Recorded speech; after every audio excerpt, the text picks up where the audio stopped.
hit sign and put the pressure on Oli, and so Oli made it happen for me. I really appreciated that. But hey, thanks to whoever put that sign up. That was awesome. It was amazing. It was a special week for me. These last 3 games, the fans and the team, I mean, they just did an unbelievable job. I feel beyond blessed, and I don't feel like I'm deserving of any of that. I'm probably going to go home and not look at myself in the mirror for the next 2 weeks. But this was 3 amazing days I'll never, ever forget. And I love our fans, and I love our organization. It's a special time, and I'm glad we got to be a part of it together. Let's get nasty on a Monday. It's the Fast Lane on 101 ESPN with Andrew Marsh and Jamie Rivers. I'm Anthony Stalter. You heard Adam Wainwright. It was Waino weekend at Busch Stadium. His moments, some of his moments from over the weekend. But I want to hear from you guys. Anybody that was there, anybody that stuck around to hear him serenade you afterwards, after the one game. Were you there when he took the at-bats? Were you there when he spoke? Which one? Yeah. Were you there for the first one? Were you there for the last one? What did you appreciate about the weekend? If you were there, text in to the Air Comfort Service text line at 314-399-9646. Maybe if you want to hit us up on the YouTube channel at 101 ESPN, that's brought to you by the Air Alliance team. What was your favorite moment of the weekend? If you had to have an opportunity to go out to Busch Stadium and kind of take it all in, or even if you didn't, what was your favorite weekend watching from your couch? What was yours, Anthony? I mean, honestly, just Adam Wainwright getting his moment. Which one? Just his weekend, just his the whole moment. Thing. Yes, That's kind of lame. You should have one thing, though. I just liked all of it. No, come on. There's something that you liked more than. No, I'm gonna stick. Listen, I'm gonna stick with my answer. Because that's how I feel. Okay. Adam Wainwright having an opportunity to have a weekend that was just it was really just all about Adam Wainwright, because the team unfortunately why would you wasn't say that, fighting for Anthony? anything. Well, the team wasn't fighting for anything, Jamie. This lineup is constructed by, a lot of guys that won't be on the roster next year, let's be honest. And it was an opportunity for the Cardinals to thank within their organization, a living legend. Albert and Yachty had their moments last year. Waino came back because he thought he still had plenty left in the tank. I would think he says it wasn't about coming back for 200. I don't think that was the sole reason, but I think that was a nice cherry on top. So the final moment that he pitches, 200 wins, and then he has an opportunity to thank the fan base and the fan base to return the favor. I don't think there was one thing that necessarily stood out. I just think the weekend, by and large, was great because this is a player that a lot of our audience, Jamie, watched from start to finish. If you were a Cardinals fan from, 06 until now, you saw Adam Wainwright's entire career. You probably read about the trade that brought Adam Wainwright here. So I think that's kind of special too. You and I never had an opportunity to watch Stan Musial play. We didn't have an opportunity to watch all of Bob Gibson's performance. I know there's some listeners that have, but for me, I saw Adam Wainwright's entire career. For you, same deal. And I know a lot of listeners do. So the fact that he had an opportunity to, again, thank the listeners, or thank the Cardinals fans, and the Cardinals fans to show appreciation for him, I thought it was special. Yeah, it was great. Let's be honest here. He spent his entire career as a major leaguer here with the St. Louis Cardinals, and he's done a lot. So much for the community. Big league impact, continues to do so many great things. And look, Waino's an icon here. And why not recognize it? I don't know if the original plan from the Cardinals was a whole Waino's weekend, or if that plan ended up being a pivot because the season was so bad and they decided to celebrate the last series, really, against the Reds with it being, Waino's weekend. Yeah.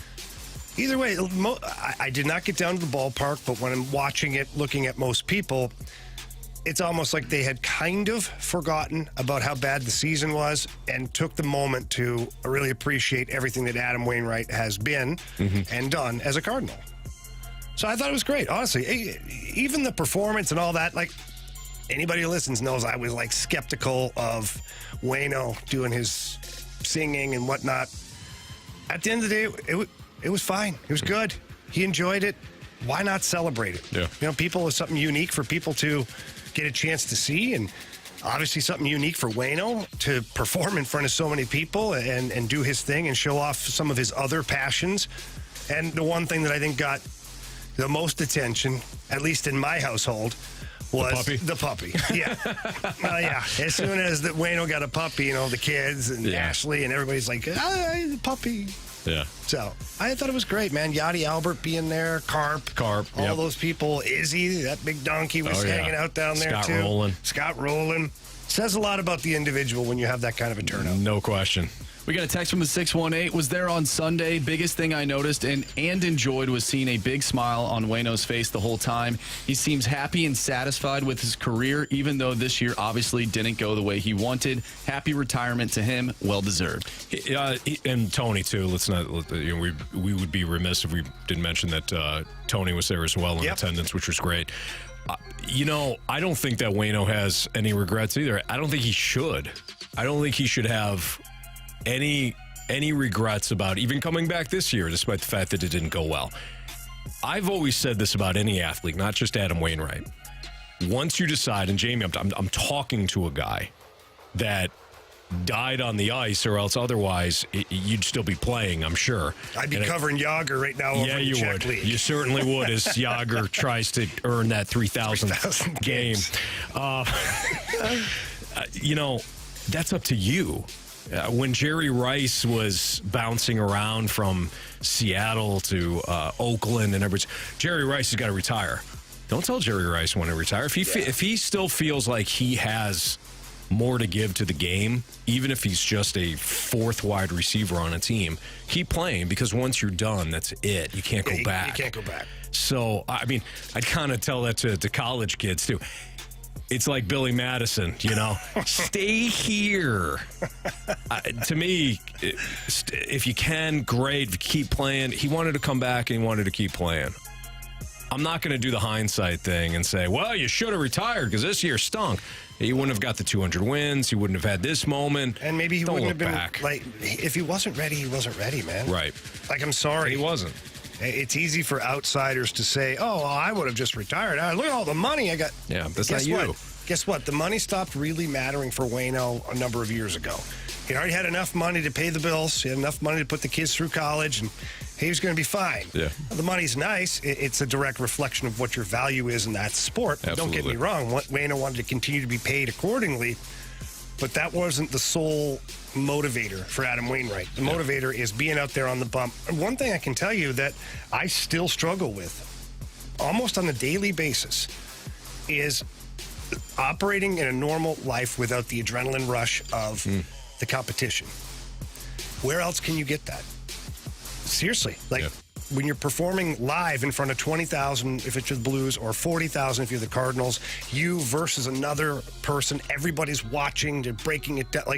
There's a rush that comes from that. So for Waino, the one-on-one rush with the batter, the unknown is always there. And then when you strike a guy out, it's like you're like the gladiator, the arms out, are you not entertained? Are you not entertained? That rush. And this is not why you're here. For me, that rush of battling with a guy, either crushing a guy or, winning a fight or whatever it is, it's like this, something you can't duplicate. Mm-hmm. You can't. I can't walk around Walmart clipping people in the heels, get into a scrap and celebrate. You could, but Jamie, that's highly frowned upon. Highly frowned upon. Those greeters are very nice, but they'll put you down if they have to. Yeah, they will. So, but that's the thing. So getting back to my original point is, it's easy to say, oh, I would have retired, but how do you feed, I call it the animal. How do you feed the animal inside you? How do you do it? And honestly, it's a little bit of a dark side of it. There's a lot of guys. A lot of people struggle with it. A lot of guys struggle with that, and they look to feed the animal in the wrong direction. Yeah. Okay, so for Waino to just keep going and to keep playing is because the animal wasn't full yet. I think the animal's full now. Mm-hmm. I think Waino looked back after this weekend and was like, I'm good. I'm good. I got the last cheer. I got the ovation. I got my weekend. I got my boys that came out and see me, Yachty, Albert, all these other guys. I can go now. Yeah, right. I can walk out of here now. Right. And so he's very fortunate in that way, that he got to decide, that he got to fill up the animal till it couldn't eat anymore, and then kind of walk off. Now, he'll still feed the animal, but in a different way. Now he's going to go do broadcasting. Apparently, he's been announced to be in the Astros series, whatever, already in the booth. Yeah, right away. Yep. And I can tell you what, that's a different form of feeding the animal because there's a certain adrenaline that goes with that. But nonetheless, Waino had his weekend. It was great, and I'm glad that he is completely satisfied with his decision to walk away. Well said. 212, your time check is brought to you by Clarkson Jewelers, an officially licensed Rolex jeweler. If you want to leave us a mic drop about Waino, great, or your experience from his career or this weekend, fantastic. You can leave us a mic drop via the 101 ESPN app. We also are going to take mic drops on Oli Marmol. If you did not hear or read what Oli said over the weekend, we're wondering if there's a small part of you that said, all right, you know what, you won me back a little bit, just a tad. We'll tell you what he said, and then again, we'll take your mic drops. Oli Marmol and thoughts on this season and some pretty blunt thoughts next on 101 ESPN.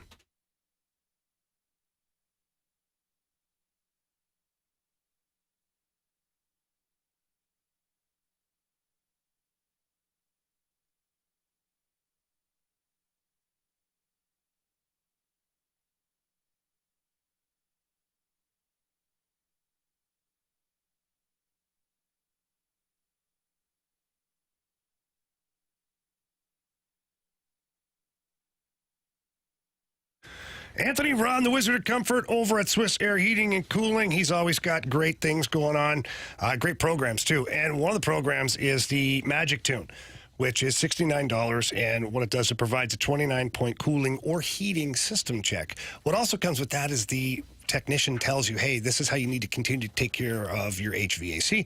And what brought this up is yesterday I'm changing the filter on my HVAC, a filter that the technician had told me to go and get. So they're always taking care of us even when they're not there. It was great. I got the 6-month filter when they replaced the entire HVAC unit. Yeah, I learned about, hey, you got 6 months. I don't have to change this out every 3 months or so. I love working with Ron, the Wizard of Comfort in Swiss Air. They did a remarkable job replacing our entire HVAC unit. We got new AC. The furnace, we haven't fired up. We haven't had to, but as you know, in St. Louis, it gets mighty cold, especially in January and February. If you're not ahead of it or you need a new HVAC unit, call Ron, the Wizard of Comfort at Swiss Air. Right now, you can upgrade your home comfort system, and you're going to get instant rebates and tax credits totaling $5,000. Again, tax credits and rebates totaling $5,000. 60 months, 0% financing as well. 12 years, parts and labor warranty. Again, 12-year parts and labor warranty. You're going to be set for a long time thanks to Ron, the Wizard of Comfort in Swiss Air. But, Jamie, you got a call first. Yeah, give him a call. The number is easy to remember. It's 636-500-COOL. That's 636-500-COOL. If you can't remember that, visit them online. SwissAirSTL.com.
Yeah, there's a lot more than that. You'll reflect back and figure out things that you want to make adjustments to, but more so just the young guys listening to that crowd and reminding them that this is what it sounds like every night here. This is what it should feel like every night here when we do our jobs more than anything, because it was you can feel it and you miss that.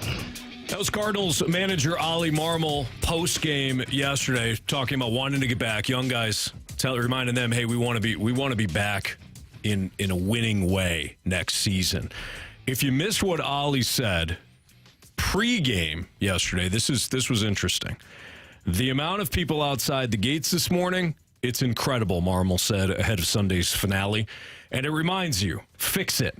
This city deserves a good product on that field. There's a big responsibility when it cannot repeat what happened this year. They're deserving of a lot more than that.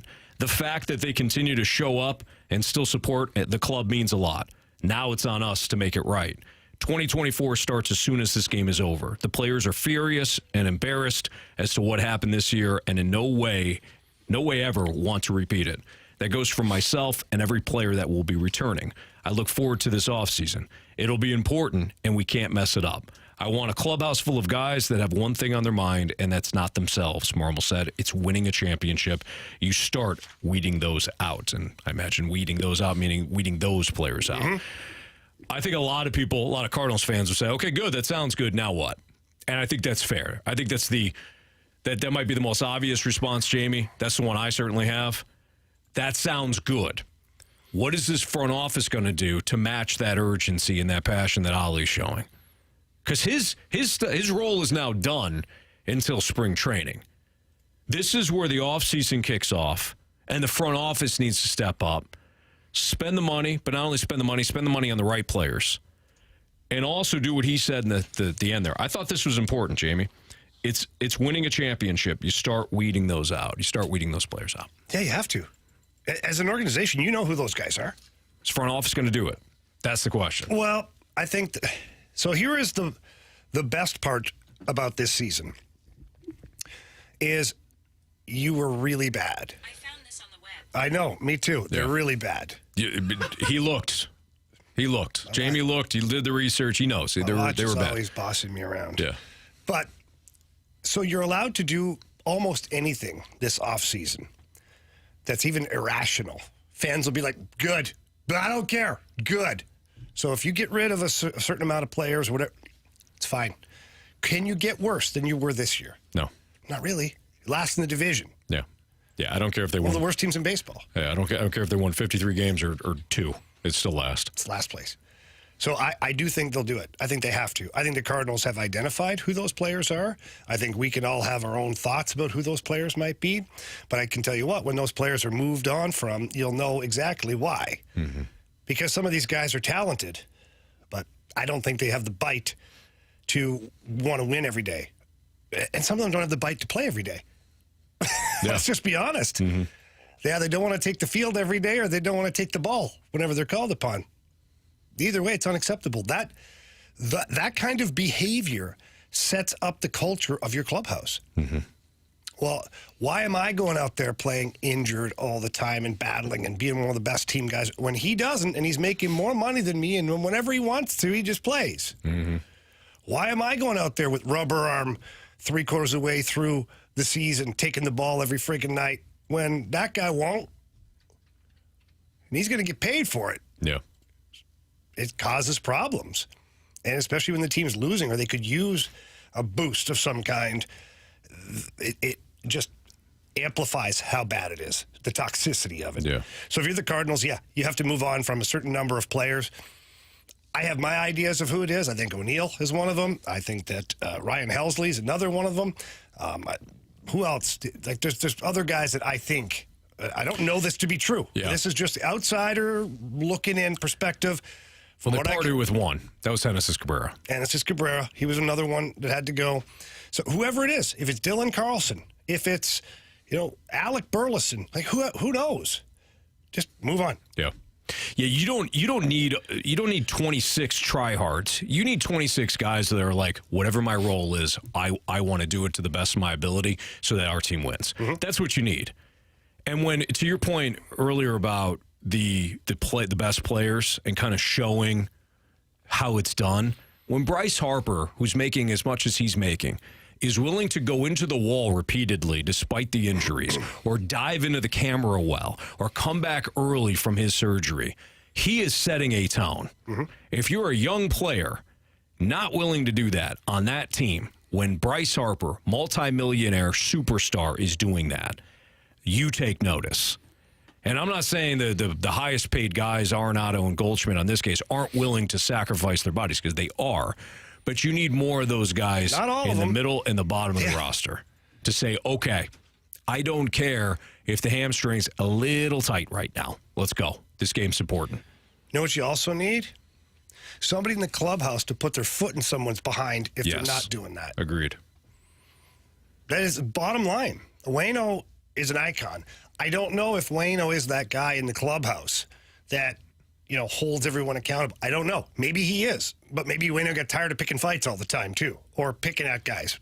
I don't know. Both of those things can be true, because I've been on those teams before, too, where you feel like you just get sick of hearing yourself. Yeah. You get sick of confronting the same guys over and over again. Right.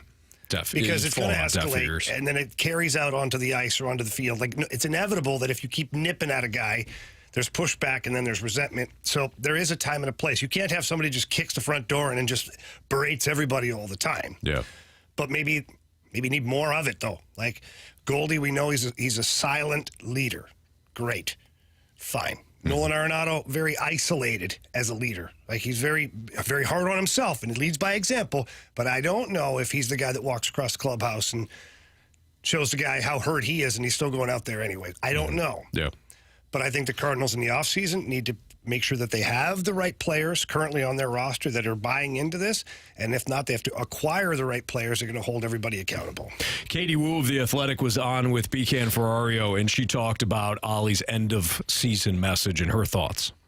Oli Marmol, I think, for all the gripes that fans may have with him over the year, I thought he was as accountable as possible in these quotes. And that quote in particular was especially telling, because the Cardinals really are looking towards next season. Right now, at this moment, they are meeting with their entire baseball analytics department, the whole coaching staff in the front office, and doing a player-by-player review by performance. And I thought that quote was pretty telling, because all year long, I've walked in that clubhouse every day. I would have reported if it was different, but I did feel a sense of unity in the clubhouse. The majority of the guys there wanted to be there, believed in each other in the group, believed in the coaching staff, and you could see that with Oli being brought back, that the players still had trust in their manager and their coaching staff. The Cardinals are trying to find availability. It's a key trait. They want players that are going to play every single day and are committed to winning a championship. I'm not saying that guys in that clubhouse don't want to win a championship. Obviously they do.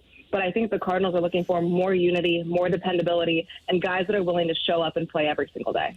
So the quote that Katie Wu was talking about was this one. We win. That's what we do here, Marmol said. I don't mind fans being mad. They should be. They should be extremely frustrated and pissed.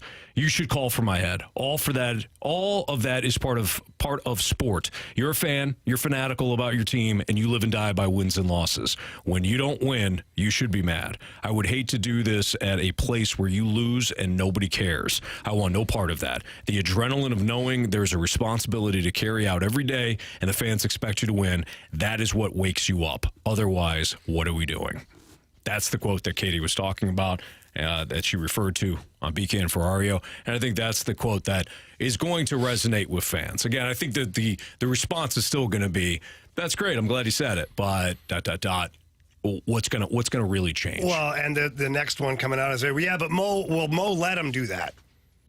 Yeah, I think that's a fair question. And will DeWitt allow Mo to do what he's got to do? It goes from here. Okay, so Oli said it. What is Mo going to do with the budget that he's given, and what's the budget that is going to be given to Mo by the ownership? These are all legitimate questions. Well, the budget, or just the fact that Oli needs to liquidate some of the players because they're not true Cardinals. Equally as important in my eyes. Mm-hmm. It's not just about spending some money and throwing money at the problem. It is about spending money wisely on the right players, not only on the field, but also in that clubhouse, and also parting with guys that don't make sense in terms of what culture you want to build. Were you guys surprised that everyone at the stadium was chanting Newt when Mo went up to the podium? I thought that was great, by the way. I thought it was great that Mo spinned it that way, too, or spun it that way. I mean, And they're booing the hell out of Mo, and he goes, "Oh, I thought you were saying Newt Bar." Yeah, not bad. It's totally on brand. Yeah. It's kind of like Goodell. I gave a hat tip to. I was like, that's kind of good. That's not bad. All right, it's Fastlane on 101 ESPN NFL Pick'em Challenge Week 4. Are we in trouble based on some of the selections from this weekend? We'll talk about it next on 101 ESPN.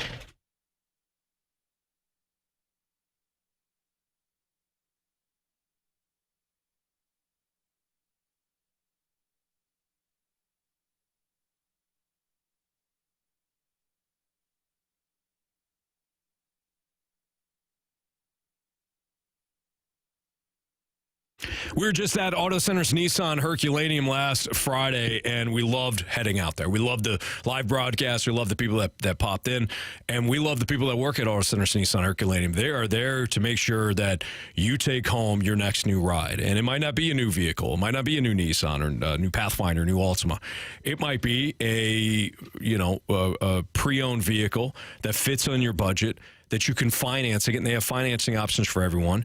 They give you the 30-day return promise, but it's a reliable, safe vehicle at the price point that you're looking for. That's what Auto Center's Nissan Herculaneum is all about. They have 750 new and pre-owned vehicles on their lot. One location. Again, we were just out there. We saw the amount of vehicles that they have. So if you're looking for a car, a truck, a crossover, a sports car, an SUV, whatever it is that you're looking for, Auto Center's Nissan Herculaneum's got to be your spot. Again, financing options for everyone. They give you the complimentary lifetime warranty when it comes to all new Nissans, too. So head out there. Tell them Stalter sent you. It's Auto Center's Nissan Herculaneum.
101 ESPN Sports Center. I'm Andrew Marsh. It's time for a Sports Center update driven by Johnny Londoff Chevrolet and Johnny Londoff Autoplex. The Cards finished the season off with a 4-3 victory over the Reds yesterday. They end the year with a 71-91 record, bad enough for the last place in the National League Central. St. Louis over the weekend celebrated Adam Wainwright's career. He finished his career with 200 wins, 2,202 strikeouts, a 3.53 ERA, and he had 10 home runs at the plate. Also this weekend, City SC clinched the best record in the West. A 4-1 victory over Sporting KC on Saturday. They'll take on Vancouver on Wednesday at 9:30. And tonight we have preseason action between the Blues and the Blue Jackets. Pregame starts at 5. Puck drop is at 6.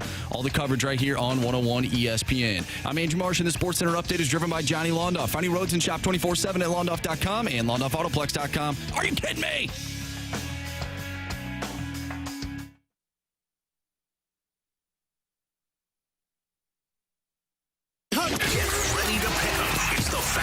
Football Pick'em Challenge on 101 ESPN. Refreshed by Bud Light. Well, you sure know how to pick 'em.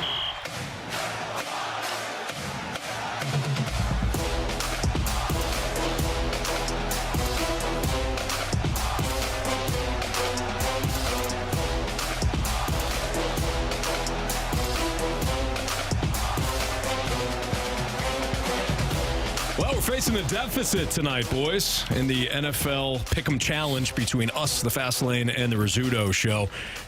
Not because of the efforts of Jamie Rivers, though. I'll tell you that. Jamie absolutely destroyed another week. The dog. The dog. Treats, I'm telling you. The dog is coming up handy, that's for sure. Jamie Rivers leads all scorers in week 4 with a 12 spot. He's the only one that got 12. I got 12? You got 12. Yeah. Didn't even know that. You got 12. Kerry Davis with 11. Attaboy, Kerry. Nice work by 11. I also got 11 this week. Attaboy, Antoine. And that was after missing our Lions. I picked the Packers. That was the last time I'll do that. Mm-hmm. I also picked the Falcons. That'll be the last time I do that, probably. As long as Desmond Ridder remains the starter, and apparently he will be. So, go Texans on Sunday. But I had 11. Marsh, you had 10. BT kind of let us down this week. 8. A week low 8 for BT. Come on, Brad. Moon had 11 for them, as did Rafe, as did King Scott. Riz with 10, Learn with 10. They're up by 1 heading into tonight's Seattle and Giants matchup. So we'll let you know how we do. We'll see what happens. We'll see who they're on and who we're on and how it all shakes out. But boys, we're up 3-0. We still have a shot heading into tonight, but well, a little the disappointing. Seahawks win tonight. I think we tie, right? Yeah, I think so.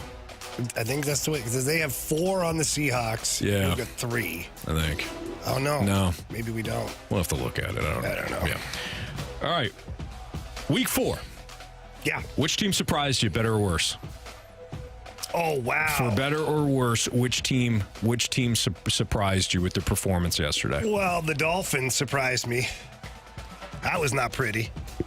It really was not pretty by the Dolphins. I had to look 3 times when I saw the ticker going by there as I'm watching the games. I couldn't believe that they were just getting their ass handed to them that soundly by the Buffalo Bills. Josh Allen, Stephon Diggs put on a show. They did. They absolutely did. And the other one that surprised me, and Anthony, you have been talking about it since before the season began. The Bengals are hot garbage. Mm-hmm. I keep trying to believe in Joe Burrow because obviously he's an elite quarterback. Yeah. He ain't right now. And they lost to the Titans. It's bad enough to lose to the Titans. Yeah. It's really bad to lose 27-3. You scored 3 points in the first quarter. That's it. And then shut it down. That's it. Yeah. He's not healthy. And then he loses T. Higgins, but it's really about Burrow's Did you see health. what Jamar Chase? Yeah, he was not happy. I'm open. I'm always effing open to the media. Mm-hmm. Yeah, a little Trouble frustration in on paradise his. there, boys. I mean, I get it. He's frustrated, and he's had a remarkable first couple of years. You can't sewer your quarterback, though. No, you can't do that. No. That's his guy. You can't sewer your franchise quarterback. The guy that also who you teamed up with to win a national championship at one of the most historic teams. You got a problem like that, history. you go right to Burrow and be like, bro, I'm open all the time. Yeah. What's going on? Joe Burrow and Jamar Chase, since that LSU team, have really not been used to losing. No. When you think about it. Those two combined have not been used to losing. I know the first year for Joe Burrow was a little shaky, but that was his rookie season. He got hurt. The last couple of years, they're not used to losing, so some frustration is boiling. What about you, Marsh? I thought the Chiefs did not look all that great, and maybe it's because Zach Jets gave them a Wilson game. actually played one of the best games he's ever played in his life. Maybe it's because Taylor Swift brought in some friends. Maybe it's because all the Swifties were watching. Maybe. I'm not too sure, but he looked pretty good. No interceptions. However, he did have that fumble that ultimately cost him the game. He even said it in the post game, and you could see it on NBC. But I thought the Chiefs did not look all that great. Mahomes, I thought he was careless. he was careless. He made some decisions. I was like, what Yeah. the hell I is thought he he was careless. doing? a couple floaters, trying to be maybe too cute. Yeah. But I don't know. They were dominant last week. I thought this was going to be another blowout. So they surprised me from that aspect. I remember sitting down last night telling my roommates, I was like, this might be one of those games where I head into the room early at halftime just to get to bed early, whatever. I was out there on the couch the whole four quarters, still watching because it was such a tight game. Yeah. The Jet, give the Jets some credit and give Zach Wilson some credit. They broke it down on the broadcast. He was kind of reading the offense a lot better last night. This is his first time in the West Coast offense. It's a complicated system. He had his big brother down on the sidelines. Aaron Rodgers? Yeah.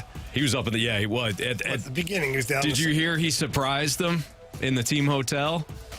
No. Aaron Rodgers surprised him in the team hotel. Told Robert Saleh, hey, I'm coming in. Because he got clearance to fly, so he flew from L.A. So that's what I was alluding to. Yeah. Did you hear what went on in the meeting? That he told them, you're fine. And he just told the rest of the team, he said, everybody just needs to stop pointing the finger. Yeah. Stop blaming. Good for him. He's right. And on both sides. Like, Wilson shows some maturity. But maybe he needed that. Maybe he needed Aaron Rodgers to kind of have his back in a public forum, so to say. And he had a lot of guys last night also going to Wilson at the end. They're kind of, I saw Randall Cobb, Garrett Wilson. They're patting him like, hey, we were right here tonight. I agree. Wilson Patrick Mahomes looked sloppy last night.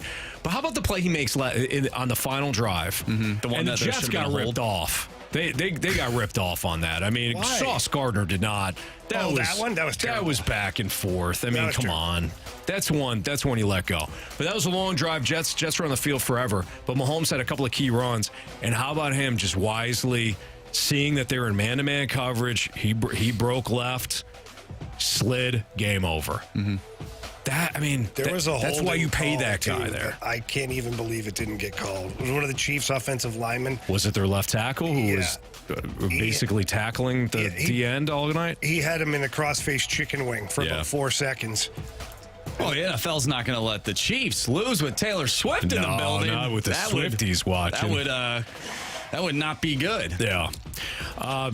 My surprise, even though I picked Marsh, I think you and I were the only ones to pick the Texans. Hell yeah, I picked the Texans. Yeah, that one was a big surprise. So you and I were the only one to pick the Texans. My upset hit, finally. Your upset hit. My upset hit with the Titans. I just kept picking the Titans until it happened again. Mine didn't hit this week. Oh, the Patriots. Good thing you took the Cowboys on the pick and challenge. Yeah, you must have flipped. I watched warm-up. Didn't like what I saw. Right. Mac Jones don't look good right now. Brian Bailey's happy.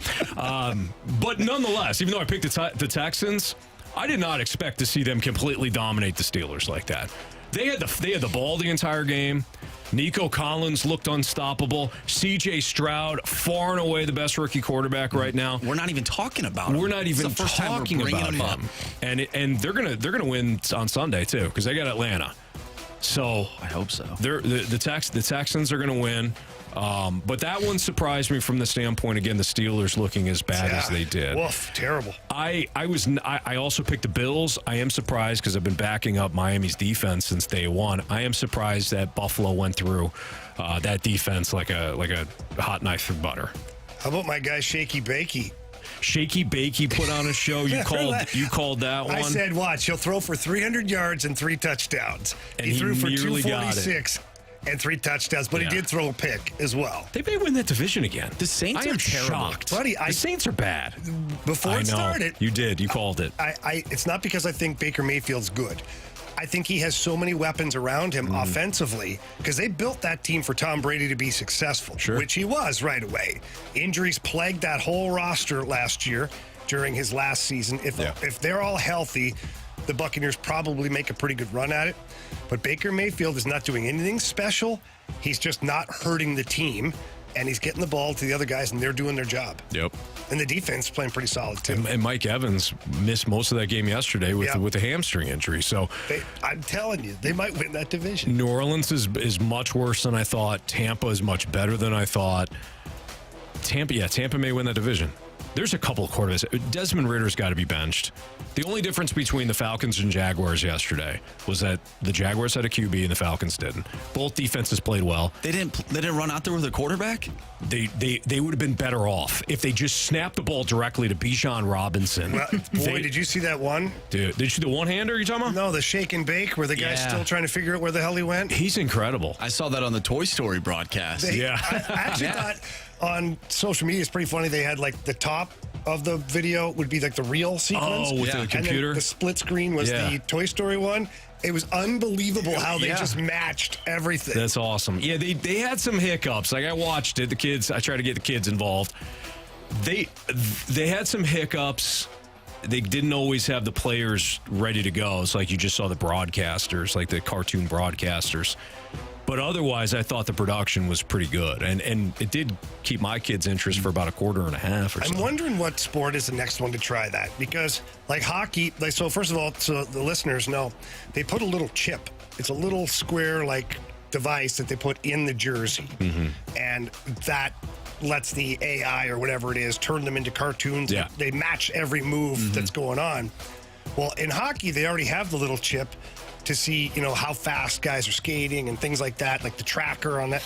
I'm wondering how far off it is for hockey to try something like this, because I think that'd be kind of neat. Well, they did last year. They did, yeah. Did they? Check it out. It's the Big City Greens. They did it. Yep, it was the Rangers. That's right. Yep. Mm-hmm. I could see maybe baseball next year. Yeah, I totally baseball forgot would be about a great that. one. Baseball would be hilarious. I wonder how they track the pitch. Well, they did the ball in football. And I thought that was the biggest miss. Because sometimes it showed like they would, like the Calvin Ridley touchdown, the ball is laying on the ground and they're like, touchdown. I'm like, wait, what? Did he drop it? Were you watching it that closely, really? What kind of a nut job are you? Well, I was watching He's watching the cartoon game, and he's mad because the football's on the ground. It was a touchdown. What's wrong with you? What's a touchdown? You know you're into the game at that, but you were so consumed with the game. I was teaching the kids. I'm like, so watch the foot. Here it is. There's the snap. Killian's playing flag football now, so I'm like, there's the snap. The quarterback's got it. He's throwing it. I'm like, okay, it's incomplete. And there's like touchdown. I'm like, apparently it was complete. I think it's awesome. I'm just giggling, man. Yeah. I saw something on... Damn right I was into it. I saw something on They got a Waffle House challenge that's about to get scary again. Ooh, shout out the Vikings picking up their first win. I saw something on X, though. It was like this guy was saying that the broadcasters were doing their best, like, actual analytical, like, broadcast of football, but then every now and then they'd be like, oh, and here comes Zerg coming out onto the field. They really were.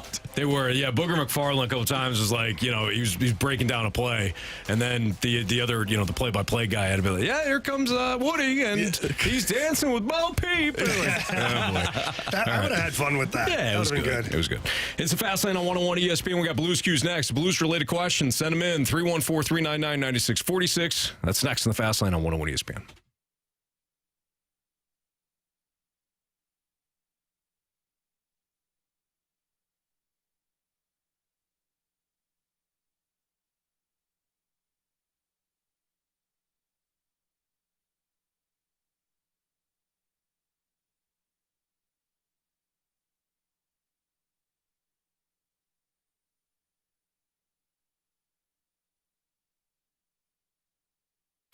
Selling your home can be stressful. I know in talking to multiple people that the market kind of fluctuating all over the place has made it extremely stressful to get their home sold this time of year. Holidays around the corner. That's why you go with the experts. And the expert is Gloria Liu with Your Home Sold Guaranteed Realty. The one thing that Gloria has is buyers. thousands of buyers in her database, and that creates a lot more traffic to your listing. Certainly, it puts your listing at a higher demand, and ultimately, that's more money for you, hopefully anyways. Gloria also has certain processes and options that she provides for her sellers. And the one that I like, my personal favorite, and who wouldn't, is guaranteed sales. What that means is Gloria sits down with the seller.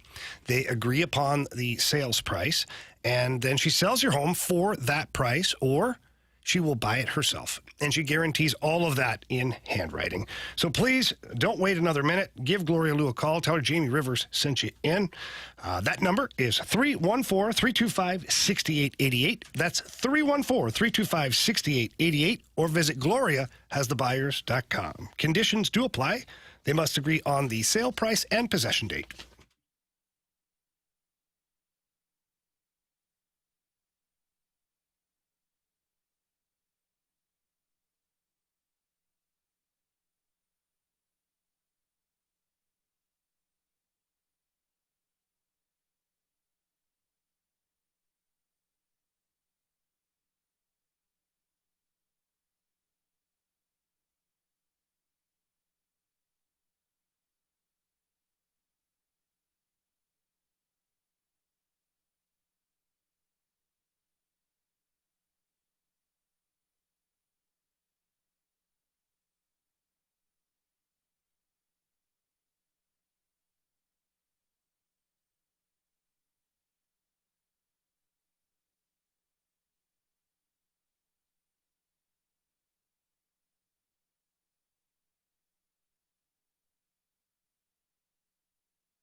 It's time for the Fast Lane's Blues Cues.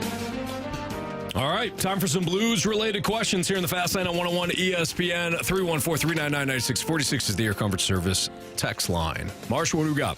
Yeah, let's start with the 636. A lot of people that have to go through waivers. There's a lot of people that have to go through waivers. What is the waiver market looking like right now? You're not going to, like, if you're the Blues, you're probably not really picking up anybody off waivers. A couple reasons is you already have roster problems. And what I mean by that is you have 9 defensemen, You have to whittle it down. You have a group of forwards that you have to whittle down as well. This is the time of year that players can be snuck through waivers, meaning a team that wants a guy but doesn't have a spot for him right away, or maybe he needs one more year of development in the minors, but he doesn't qualify to go down without waivers. So you try and sneak him in the training camp when everybody else is liquidating their guys or sending guys. Just sneak him in there before teams have made up their mind on certain players, or sometimes everybody always feels like, well, we like our roster. This is the time to try and sneak a guy through. I don't see the Blues, plucking anybody off of waivers right now, but you never know. There's that one team out there that might try and sneak a guy through that the Blues go, hang on a second, we'll take him. But, I don't see that happening right now. From the 980, are there any current players that are on the team that you would say to yourself, that guy is or has the potential to be a Blues future Hall of Famer? Wow. There's several guys that have the potential to be the Blues Hall of Famer. I look at Jordan Binnington, first goalie to ever win the Stanley Cup as a St. Louis Blue. He's had some success. If he continues to have success and maybe gets to another Stanley Cup final, he's a guy. I think Braden Shen qualifies as a Blues Hall of Famer, because let's remember here now, it's not all about goals and assists to be a Blues Hall of Famer. They've expanded it to where it's leadership, toughness, that exemplifies being a St. Louis Blue. I think Braden Shen's done a pretty damn good job of that so far. And also, to expand on that, I think that you do have two young players right now, in particular, in Thomas and Kyrou, that statistically might qualify for that honor in the future as well if they start hitting that 100-point plateau on a regular basis. So, I think there's some exciting guys on the roster and guys that would certainly be in the discussion for that blue jacket. From the 314, what do you see as different in our power play and penalty kill from years past? What I'm noticing on the power play is a lot quicker puck movement.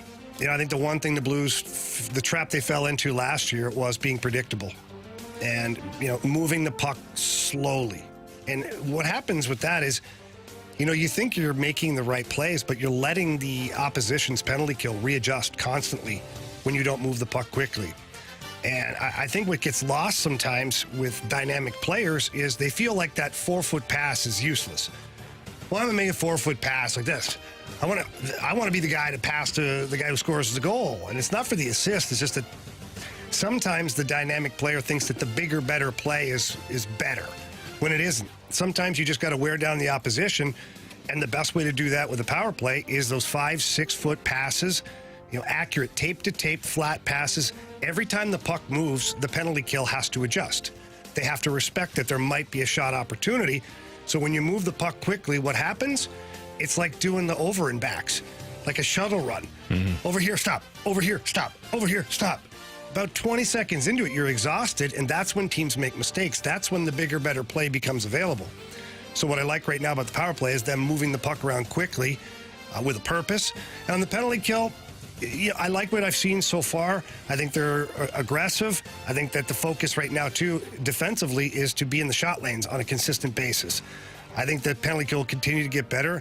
And we really haven't had a chance to get to see either of those units yet, power play or penalty kill, with the actual guys who are going to be on it on a consistent basis. From the 314, I saw that Torrey Krug will be in the lineup tonight, or is expected to be in the lineup tonight. What are you expecting to see from Torrey Krug? I think I'm expecting to see a pissed off individual, like in a good way. Pissed off's probably wrong. Motivated. Let's do that. Both, probably, to be honest.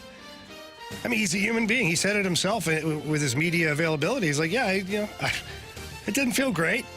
And so I think Torrey Krug's going to send a message, not in one game. Like, he's not in one game. He's going to have 5 goals or something like that. But I think he's going to try and send a message to everyone in the hockey world, not just the Blues management or the fans, but just everyone around the NHL, or fans in particular, that he is the guy. He is the power play guy that you thought when you signed him. You signed him for a reason, and I don't blame him. So I expect a very motivated Torrey Krug. Last one here from the 314. Is there a chance Bolduc can actually make the opening night roster, or are the Blues lacking a roster spot for him? Yeah, well, they are lacking a roster spot, but he's not ready. He's not ready yet. Watching this kid every day, man, he's got tremendous upside. He's got speed, he's got skill, he's got a great shot. He's not ready. He needs to go down for maybe half a season in the American Hockey League and figure out how to play on the inside, figure out how to play a more complete game, and play in every situation against men, against guys that are going to challenge him on a daily basis. So there's not an issue yet with Bolduc and the roster and all that stuff. I think he's a season away from really competing for a spot. That's Jamie Rivers. That is Andrew Marsh. I'm Anthony Stalter. It's the Fast Lane on 101 ESPN. Big news for St. Louis City SC as they clinch the top seed in the Western Conference over the weekend. So big time stuff from City SC in their first year, just absolutely remarkable. And we'll be joined by Kyle Hiebert at 4 o'clock. Kyle Hiebert will join us at 4 o'clock. We'll move the Gauntlet to 4:15. If you're wondering, hey, what about the Gauntlet? Oh, no. We move the Gauntlet for Kyle Hiebert. We move the Gauntlet for Kyle Hiebert and City SC. Yep. Absolutely. So 4:15 is when we'll do the Gauntlet. Again, Kyle Hiebert will join us coming up at 4 o'clock. College football, Week 5 recap. Some of the biggest storylines next on 101 ESPN.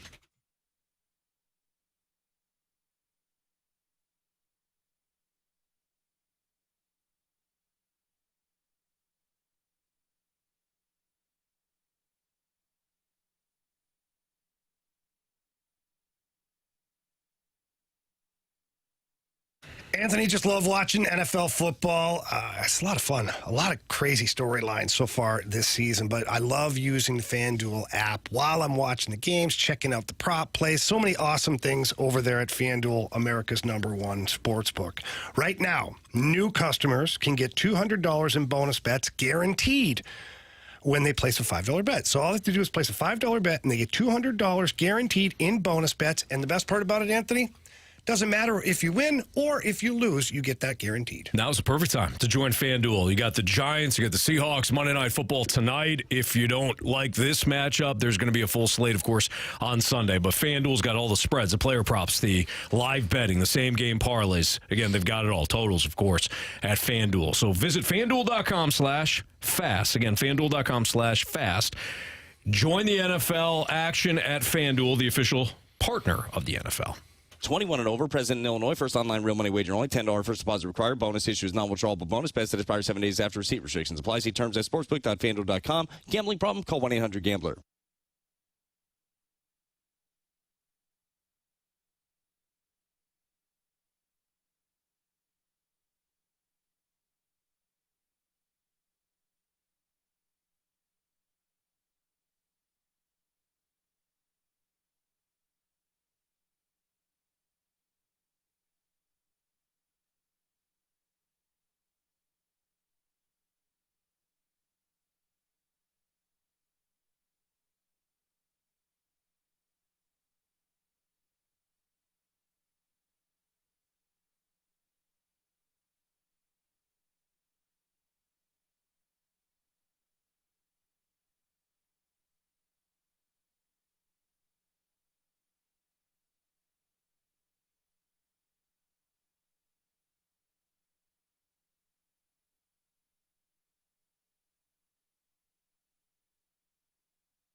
It's Fastlane on 101 ESPN. College football week 5 now in the books. I can't believe we're already 5 weeks in. I can't believe we're in October.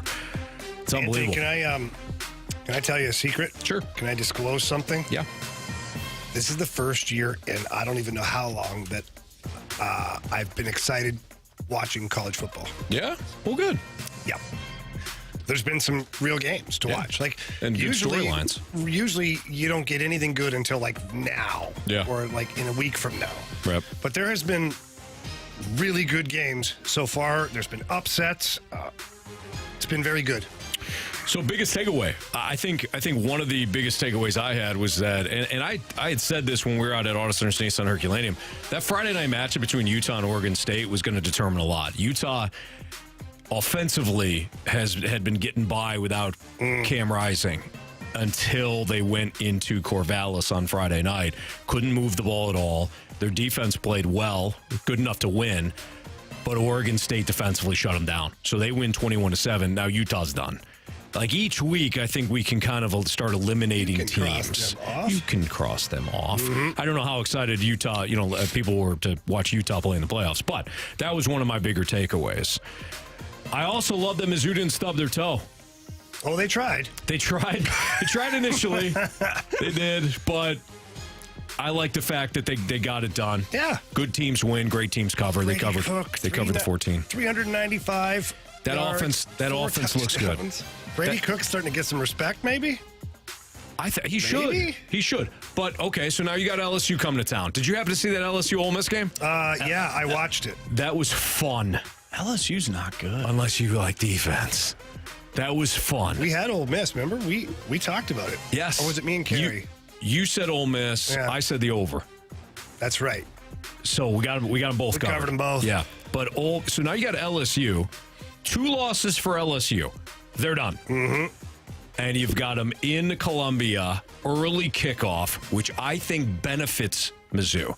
A lot of people are complaining about it. As a Mizzou fan, I know you want the highlight game. You want the primetime game. Of course you do.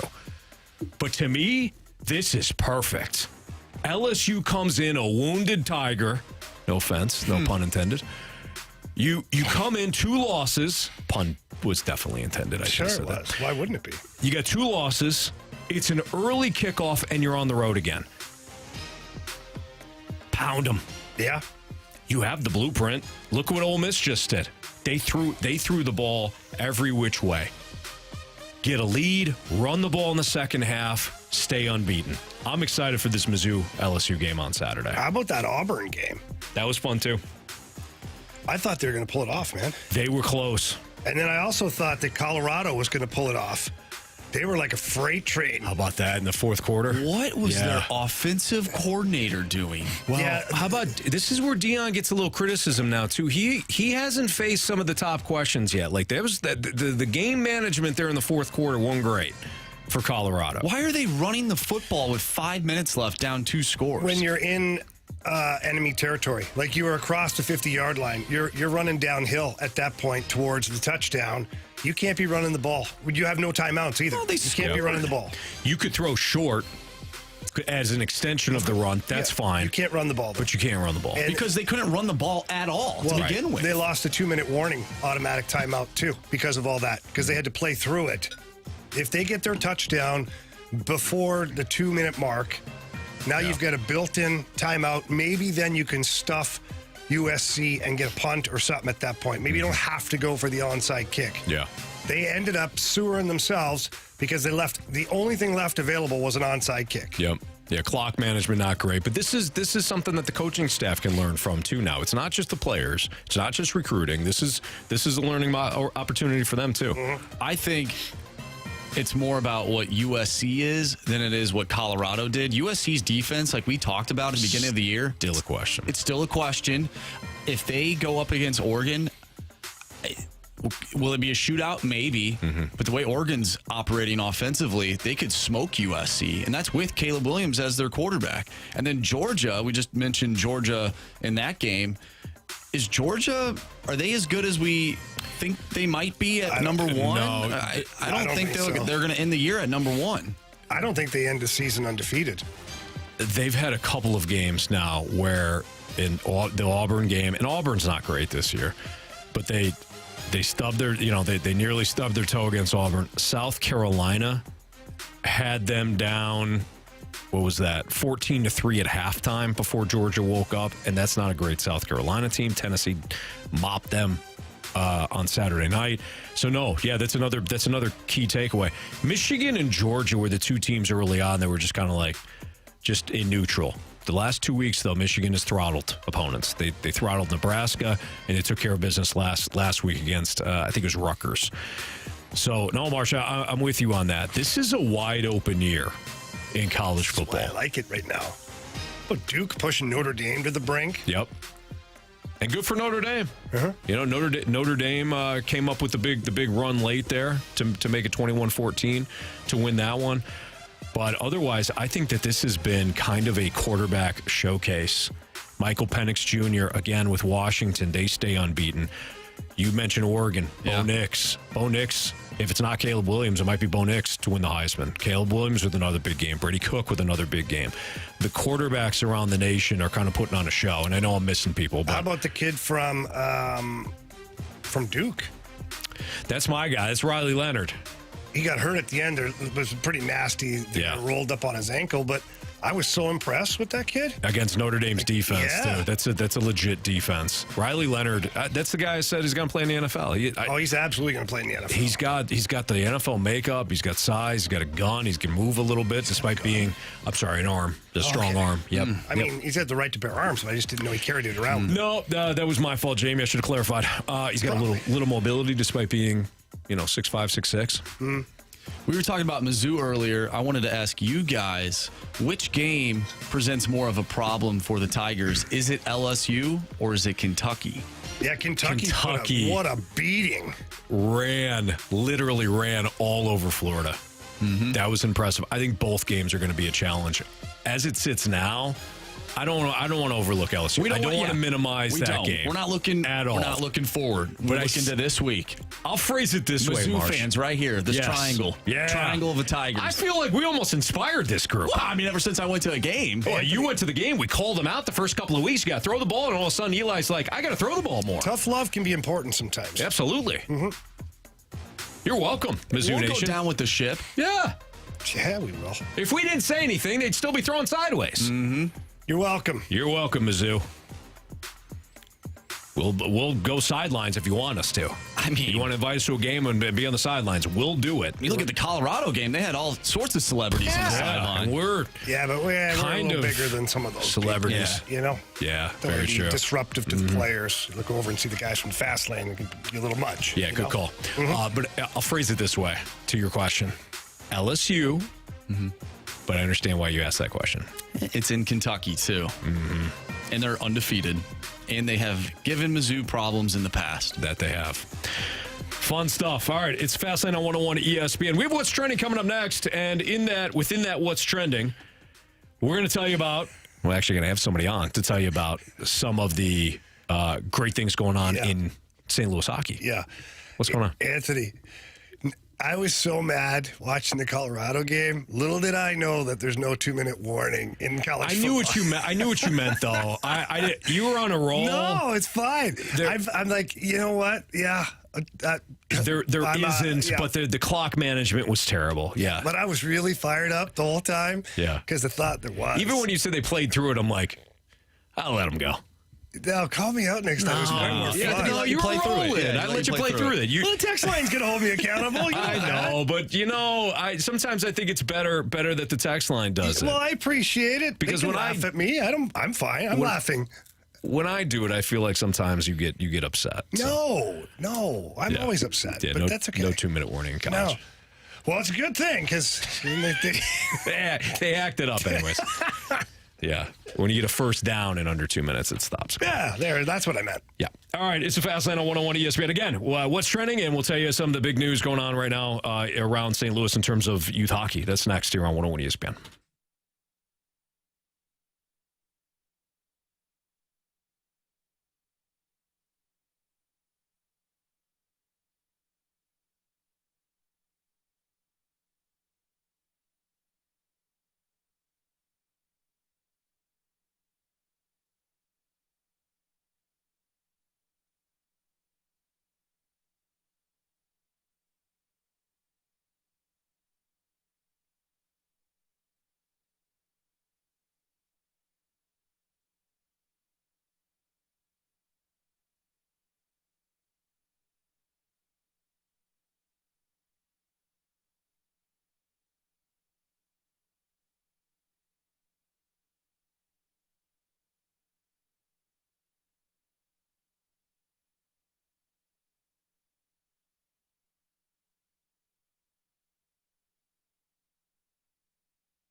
going on in the world of sports? The Fast Lane has you covered with what's trending now. Brought to you by Goodwill. Donate to Goodwill and get a Lion's Choice sandwich coupon.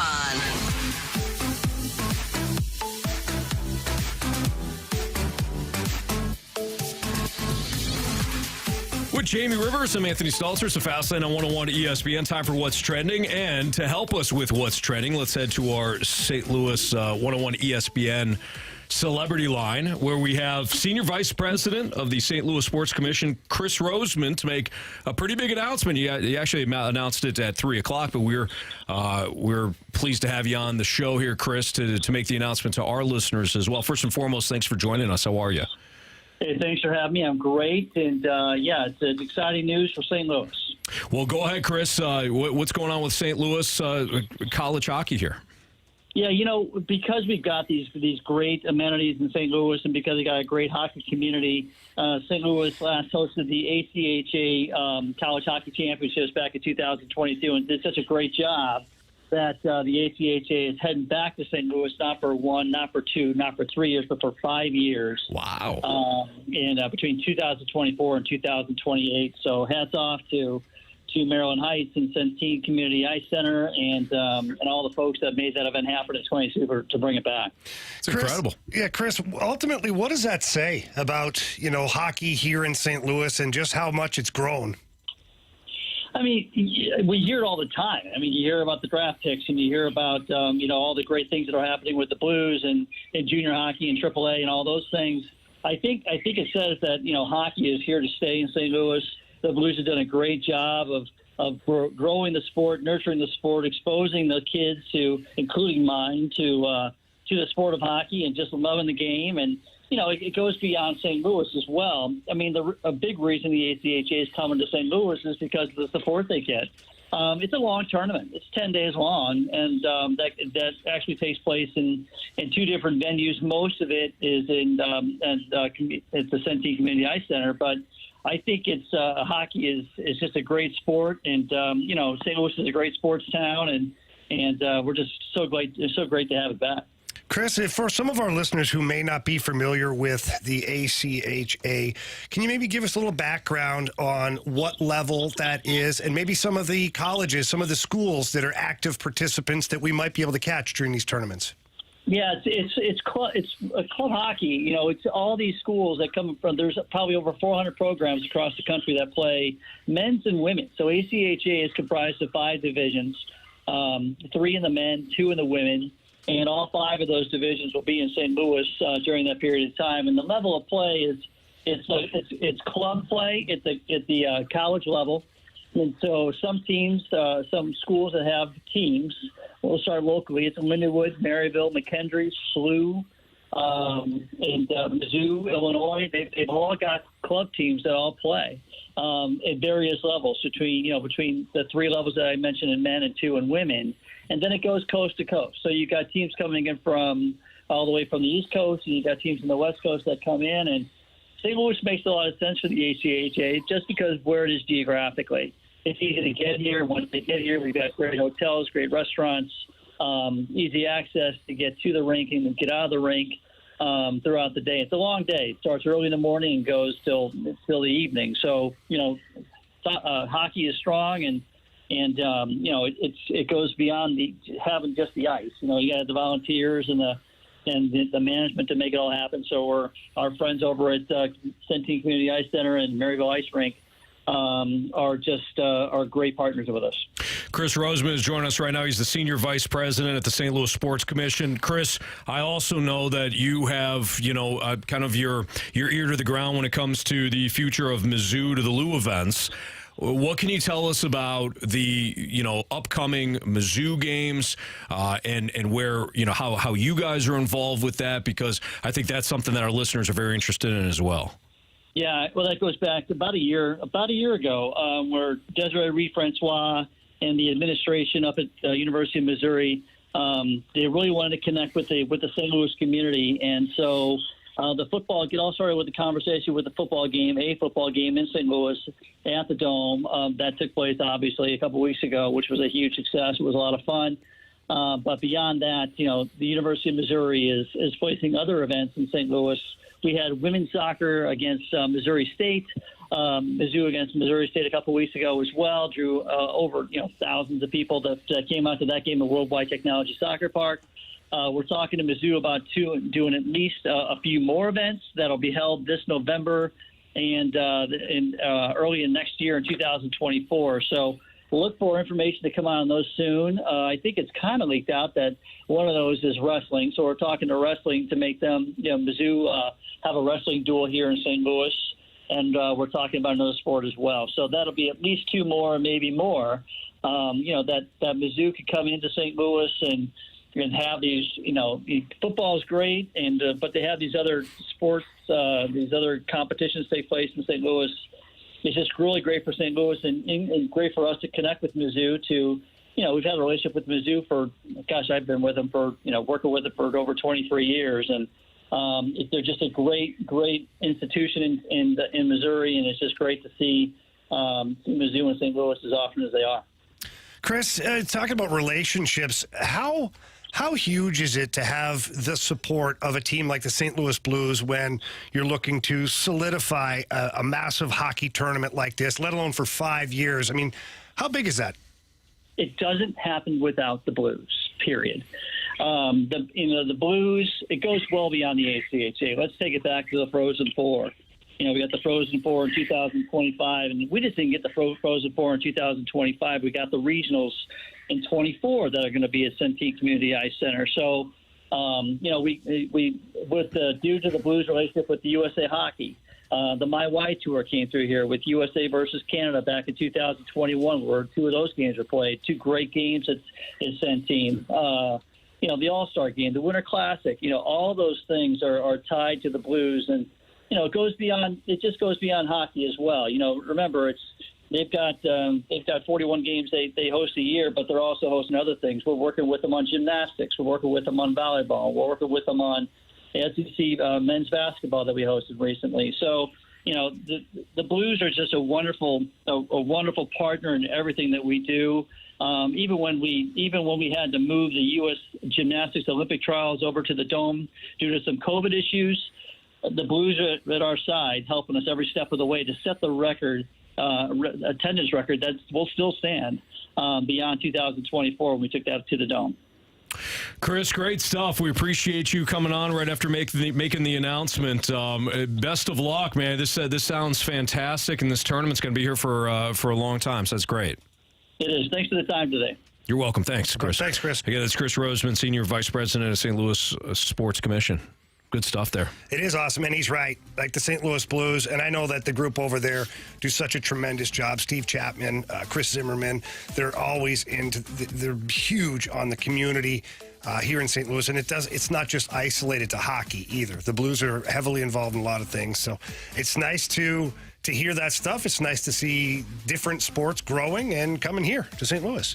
All right, let's kick it back to Marsh for what else is trending. Yeah, well, I just wanted to say ACHA hockey is awesome. I get to be a part of it and broadcast Maryville and just seeing the sport itself here in St. Louis, all the teams. It's awesome, especially for these kids that don't go on to the NCAA level. There's still a league that they can play in, a high-level league, and it's really exciting. So one thing I did want to bring up, you mentioned it earlier in the show, we're going to have Kyle Hiebert on, but City SC clinching that top spot in the West. I mean, this is huge for this club, especially in their inaugural season. It's remarkable is what it is. I mean, it would have been. It's unprecedented. Yeah. It would have been one thing to have a winning record. It would have been one thing to be competing kind of late in the year and then fall off. It's quite another for this team to come out of the gates as strong as it did.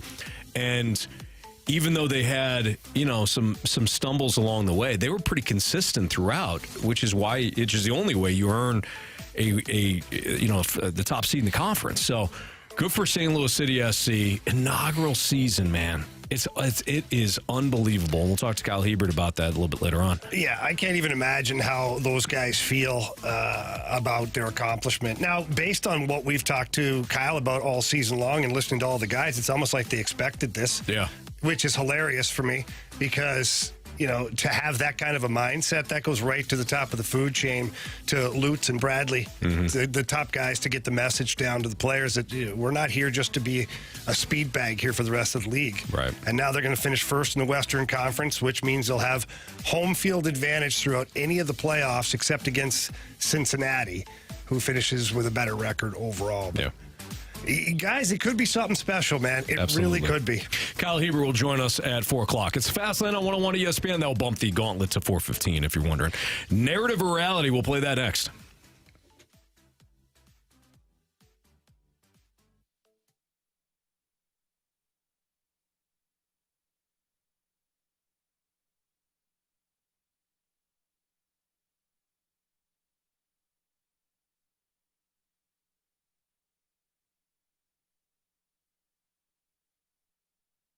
Anthony, I feel like I'm saying this over and over and over again, sometimes multiple times a day. FanDuel is by far the best out there. America's #1 sports book. We talk about the NFL all the time. We talk about picks. We talk about players. We talk about catches, touchdowns. All of that stuff is available on FanDuel.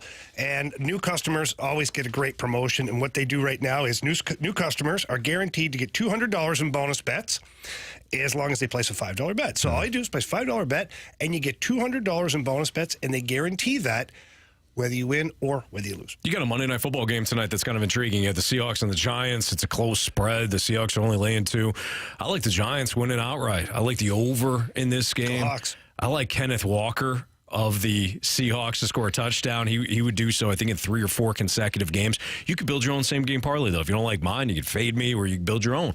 It's all courtesy of FanDuel. They've got the spreads, the player props, the live betting. They got it all. So visit FanDuel.com/fast. Again, FanDuel.com/fast. And join FanDuel, the official partner of the NFL. 21 and over, present in Illinois. First online real money wager only. $10 first deposit required. Bonus issues non-withdrawable bonus. Best that expires 7 days after receipt. Restrictions apply. See terms at sportsbook.fanduel.com. Gambling problem? Call 1-800-GAMBLER.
ESPN Sports Center.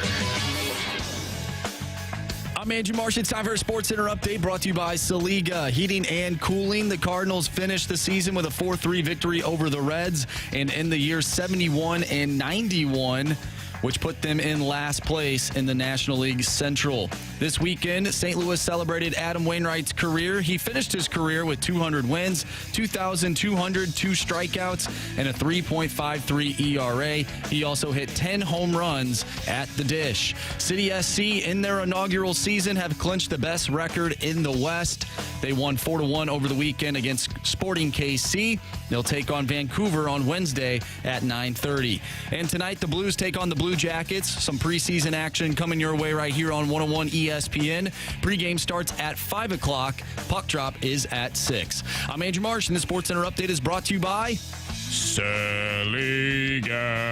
Heating and Cooling, an independent American Standard heating and air conditioning dealer.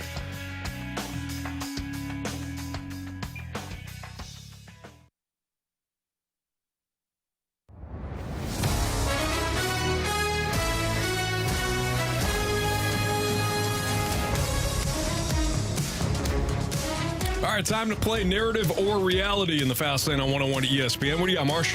Yeah, so Buck Showalter, no longer the manager in New York for the Mets. Narrative or reality? Old school managing in Major League Baseball is not the best way to run a team in the modern day game. I'm going to say that that's a narrative, and only because I think that there's a lot of successful managers right now that are still very old school as a foundation, but they've learned to utilize modern day resources and technologies to help manage their team.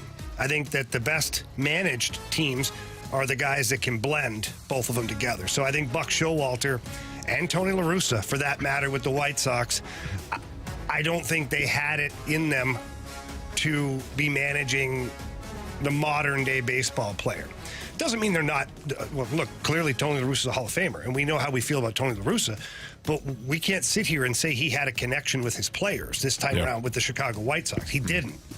He didn't have a very good connection at all with his players. Buck Showalter, he went in there, spitting dirt and doing all that stuff, and it didn't work.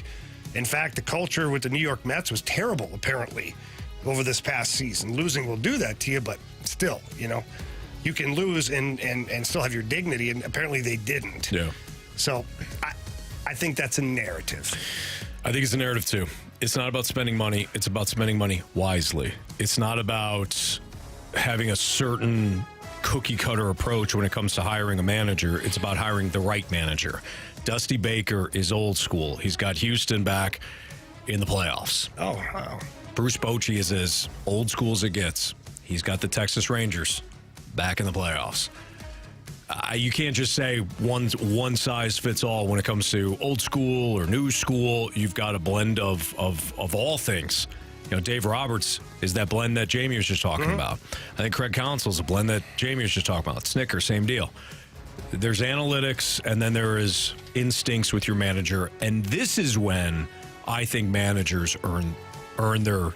You know what? I take that back. Throughout the course of 162 games that season, plus spring training and all that, managing a clubhouse of all different kinds of players from different backgrounds and different ages, that's a gauntlet. But when it comes to key in-game decisions, I think this is when managers are most important. A wise man once said that Major League Baseball managers are actually overrated. Compared to the other sports, yes, until the postseason. That's At least fair. you got it right.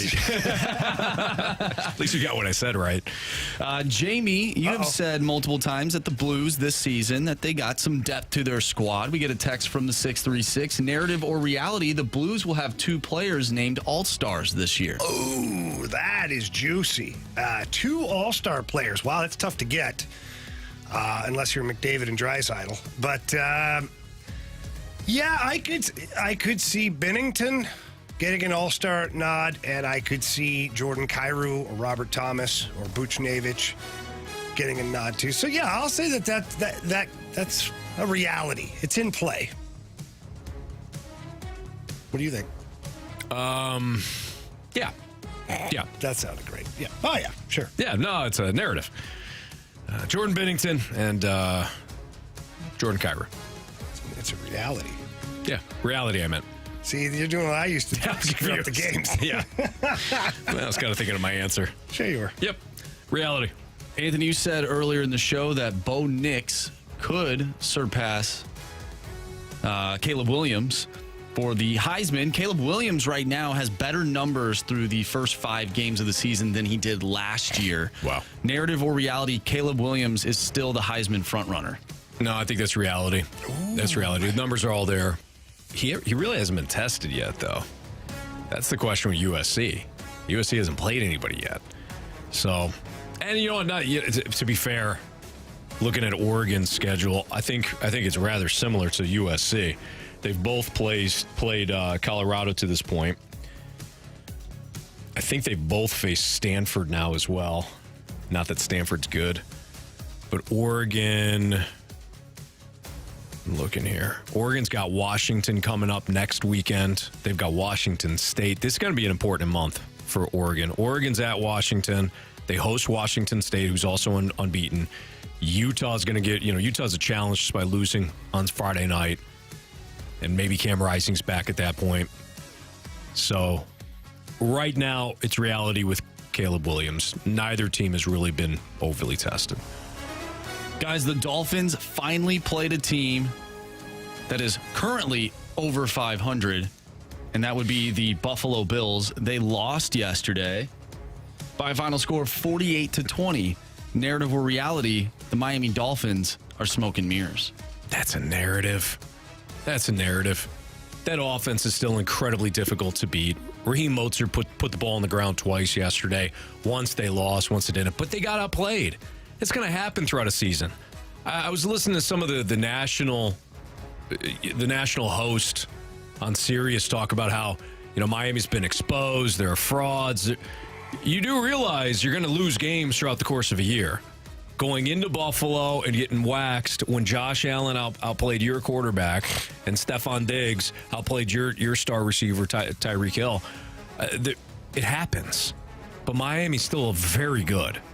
And Denver stinks, but they did hang 70 on them 2 weeks ago. So I think that offense is still going to be very difficult to stop. How about lining up Tyreek Hill in the backfield when all the attention was on Tyreek Hill and then handing it to their young rookie running back who had a big day yesterday too? These are some of the things that Miami's going to be able to do on a week in and week out basis. So, narrative. Guys, the Chicago Cubs went on the road to end their year and lost 5 out of their last 6 games. They missed the playoffs. Narrative or reality, the Cubs missed the playoffs because they were singing and clapping their win song at Wrigley Field the Sunday prior to yesterday. Yeah, that's reality. Yeah, I think so too. That's reality. Mm-hmm. They got ahead of themselves. Screw them. Did you see that video? No. Oh, you should watch it. It is so corny. So they were playing the win. Yeah, the win song. Go Cubs Go. Yeah. And everyone comes out of the dugout, and they're all clapping and singing, and everyone's singing Kumbaya at Wrigley Field. And they went on the road and lost 5 of 6 and missed the playoffs. Oh, yeah. They certainly blew it. Oof. Does David Ross keep his job? There's some scuttlebutt that he might not. David Ross? No, I think he's fine. Look, that team overachieved this year, quite honestly. Yeah, to some degree. I think nobody picked the Cubs to finish second. You're right. Yeah. So. Yeah, you're right. I think he'd be all right if he doesn't continue to improve. Honestly. Because they gave him a crap sandwich to start with. Yeah, true. Here's your lineup of nothing. Good luck.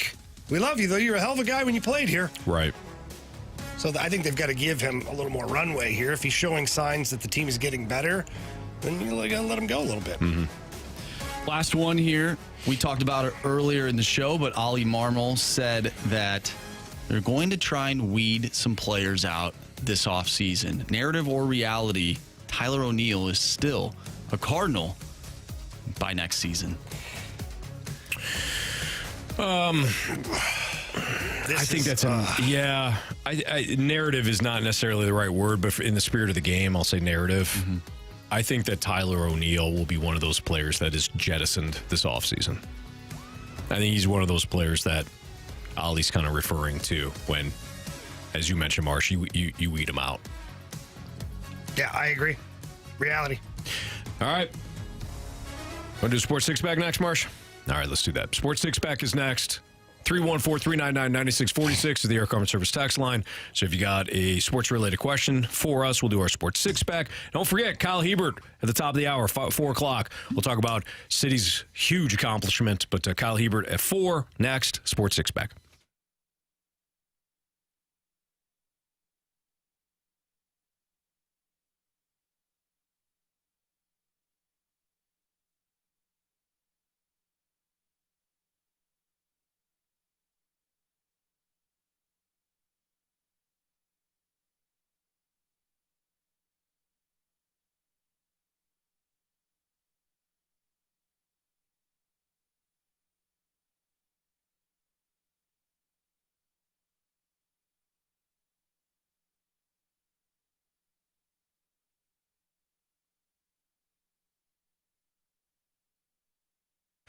Anthony, one of the things that happens with men is as they get older, sometimes the testosterone starts to go bye-bye. And you feel different, too. You don't even realize what's happening, but you start to feel tired, run down. You just don't have the energy that you used to. Your body's starting to feel different, starting to look different. Maybe that sexual drive isn't what it used to be. Mentality can save you. Anthony and I have been to Mentality for a while now, and they have great programs specifically designed for each individual to make sure that you're maximizing your potential. You got to start, though. You got to get down there. You got to talk to them and tell them what's going on. And they're fantastic at Mentality. When you sit down and they ask you questions like, have you been feeling run down? Do you feel like you're constantly struggling when it comes to energy? Are you always, going to the gas station, the grocery store, looking for the energy drinks? Tell them what's going on. Tell them why you feel run down. Tell them if you are frustrated, because then they can match up the program to help you out. Maybe you're lacking in low T. Maybe you're lacking in vitamins. Jamie and I, when we went through that process, that's exactly what happened for us. And now we feel great. But you do have to head down there. That starts with you. You got to make a choice to say, I'm gonna actually do something about this, Jamie. Yeah, walk in, tell them that Anthony and Jamie sent you. They'll be thrilled to talk about us, talk about the situation, whatever it is, and they're gonna be thrilled to help you. But if you need more information or you want to check things out on your own, check them out online at lowtusa.com. Again, visit Mentality at lowtusa.com.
time for the Fast Lane to answer your sports questions. I want to ask you a bunch of questions, and I want to have them answered immediately. Asking me all these weird questions. Answer the question. Answer the question. Answer me! The Sports Six-Pack is refreshed by Maggie O'Brien's, your go-to Irish pub in St. Louis for over 42 years.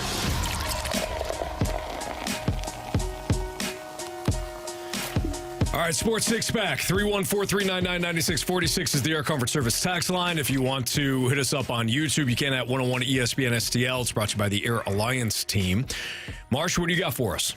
All right, let's start off with the 314. Would you trade Paul Goldschmidt for pitching and move Jordan Walker to first base for the next 10 years?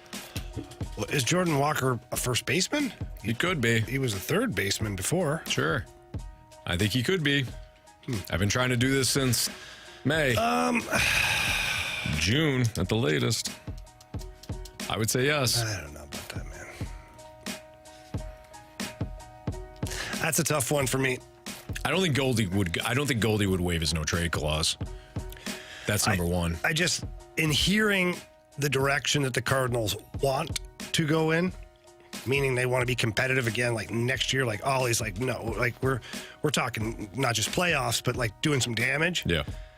I just don't know if you can do that without Paul Goldschmidt.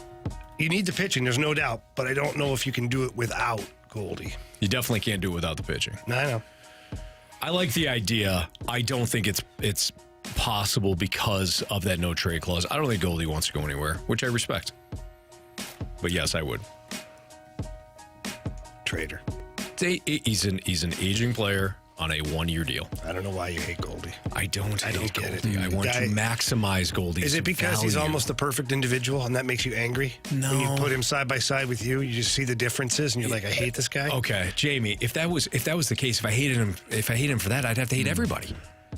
Well said, but it's a really big I'd have difference. to walk around just, I hate you because you're better than me. But it's a really big difference when Goldie is. Nah. You put the trade in trader for sure. Yeah, well said, Marshy. Well said. Question number 2. From he too, Brute. From the 314, have you seen the developments about Trevor Bauer? How does this change Major League Baseball? Jamie's guy. Well, I wouldn't say he's my guy, Anthony. I really don't want to be categorized with Trevor Bauer. However, you know, he's all over social media today. Apparently, all the lawsuits have been dropped. Apparently, which is very rare, the protection order that this girl had tried to get on him was denied in court, which rarely happens. He was, for all intents and purposes, exonerated of any of the wrongdoing. Yeah. There's also further information where he's gotten all these text messages from her to another person describing how she was going to set him up and take his money and damaging stuff for the girl in all of this. So I guess it begs the question, like, do we see a Trevor Bauer sighting next year in the majors? Like, if you're a team right now, what's your problem with the player? Apart from, like, I know you don't like the individual. He rubs you the wrong way. Fine. Yeah. You know what? I'm not going to lie. When listening to him, he kind of rubs me the wrong way as well. However, if you're a team that, for whatever reason, maybe he doesn't, what's stopping a team from kicking the tires? A super low prove-it contract. Right. The guy, if he's on his game, he's a number 1 or worse, a number 2 on a major league roster. Yes. Listen, Jamie, I agree with everything you just said, starting with he rubs me the wrong way. Yeah. But you're right. So you do the same research because he's done this all. He's provided the receipts. Yeah. So then you do the same research before you say 1-year flyer. Oh, 100%. No, I'm not saying deal. Yeah. You're not doing deal. like I believe you. No, you're like, hey, Trevor, minimum. You, your agent, come sit down, give us the PowerPoint presentation of everything that happened here. We'd like the court documents as well, all this stuff. Right. You want to make damn sure that you're not getting a horrible human being. Yes. But if he isn't a horrible human being and everything does check out, can you even imagine a world where the Cardinals kick the tires on this guy? Because it would be the low risk with the low money, because, you know, Trevor Bauer probably signed for $1 million right now. Yeah. I don't think they would, but yeah. Is it totally out of play? Yeah. Okay. I think for them. I don't think it's totally out of play for another major league team. Yeah. I don't know. I look at Trevor, but I don't know enough about him off the field, apart from what has already been put out there. But he kind of seems like the guy that has some sandpaper to him as well. Like maybe too much. Maybe that's problematic. The talent is there. Regardless of what he did last year in Japan or whatever, who knows how invested he was in that. Like, yeah, it's just different. I don't know. I find it intriguing nonetheless. And based on the fact that everything checks out, even though he may not be my cup of tea, I kind of feel bad that he had to go through all that. Question number 3. From the 636, what is the biggest shocker? City being number 1 in the conference or the Cards losing 90 games this year? Wow. I mean, both surprises. One great, one horrible. But if somebody were to say to me at the start of the season, the St. Louis Cardinals will finish dead last in the National League Central, not endure, and not have like Arenado, Goldschmidt, Wills Contreras be on the IL virtually all season. I'm talking about all season. And they still finish in dead last and, they're a 90-loss team. I would say no way. Absolutely not. No. So I got to go with the Cardinals. If somebody were to say to me, City, hey, what if City built a team that is unlike a lot of what MLS teams are built like right now, and they play in with a style that does not match a lot of what MLS does. They're kind of zigging while everybody's zagging, and they have a great first season. I would believe that more than the Cardinals finishing with 90 losses and in dead last in NL Central. Yeah, I would agree. Historically bad season. I would agree with that. Nobody saw this coming. No. Question number 4. Guys, it was announced that NBC averaged 27 million viewers, making it the most watched show since the Super Bowl. That Chiefs-Jets game last night, Sunday Night Football. We get a text from the 314. Are the Chiefs becoming the most unbearable team to watch because of Taylor Swift? It's okay. So it's getting to be a bit much. Jamie loves Taylor Swift. It's getting to be a bit much that there's more coverage of Taylor Swift and the people that are going to the games than focusing on maybe certain parts of the game. However, I understand why. As the NFL, this is a massive marketing opportunity for them. It's a great way to globally be put on the map, because as much as we love NFL football, and there are maybe some countries over in Europe that kind of like it, globally it's not really recognized in a lot of places, like in Asia and like all that. Like, nope. Russia, nope. Like, yeah, they don't really care at all. So I think that if nothing else, it's creating eyeballs to their product from all over the place.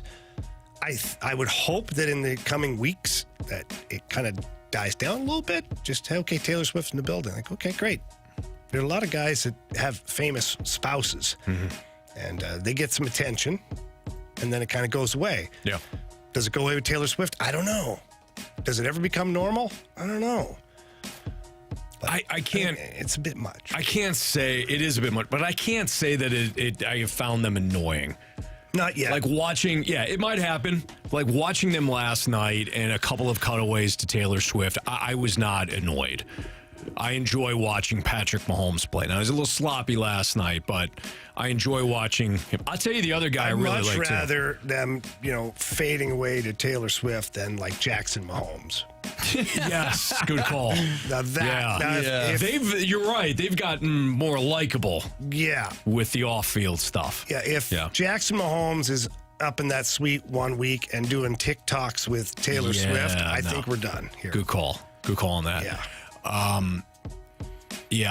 I like watching the Chiefs play. The other player that I really like, Kelsey Mahomes. I love watching Isaiah Pacheco run. That guy's a beast. I love watching him run. He is so quick, and the vision that he shows, the touchdown run that he had last night was insane. I love watching him play, and I love Andy Reid. I got no problem with it yet. Let's check back in a I month. don't have a problem with it. Yeah. It's not annoying yet. No, not yet. I don't expect her to go to every single game, too, like when they're playing some that would be a story terrible too, team, right? even though they've played 2 terrible teams in a row. Yeah. But I think if you're the NFL, you latch onto this and you keep doing it. I think what I found interesting over the weekend was obviously Donna Kelsey, who's Travis and Jason Kelsey's mom. She's, becoming big just from last year's Super Bowl and whatnot. And her being with Taylor Swift, I feel like Fox knew that she would be at Jason's game. And so State Farm had Jake from State Farm sitting next to her. Basically, anytime she went on the television screen, State Farm was getting free advertising in a sense. Yeah, so they're going to start placing people. Yeah, all product head to placement. toe with like a Budweiser suit on, talking to Mama Kelsey, standing next to Taylor Swift. Unbelievable. Here, buddy, we'll give you $100,000 to wear this suit. Right. Wow. We should get a Clear It Camp. Right Clear It Camp. Hashtag Clear It Camp. Yep, exactly. Then we'll get this thing cooking. Yep. We have like 1 million people Taylor sign up, Swift not even wearing know one. it. Yeah. I'll be out there clearing it with You can do anything you want at that point. You're out there in your tennis shoes. Exactly. It doesn't matter. Hey, this is what I'm doing today. We're going to clear it, huh? Yeah. Let's clear this puck out of here. All the pucks will be gold. Oh, yeah. From all the dough. I'll just play Taylor Swift's albums on repeat. Got a bunch of Dave Matthews Band CDs that to were Taylor Swift's era tour. Each song is a different Clear It Camp drill. Whenever I play this song, this is the drill we do automatically. It's a theme. Oh, my I God. love it. This is silly. Now Jamie's in. Kyle Hiebert next on 101 ESPN.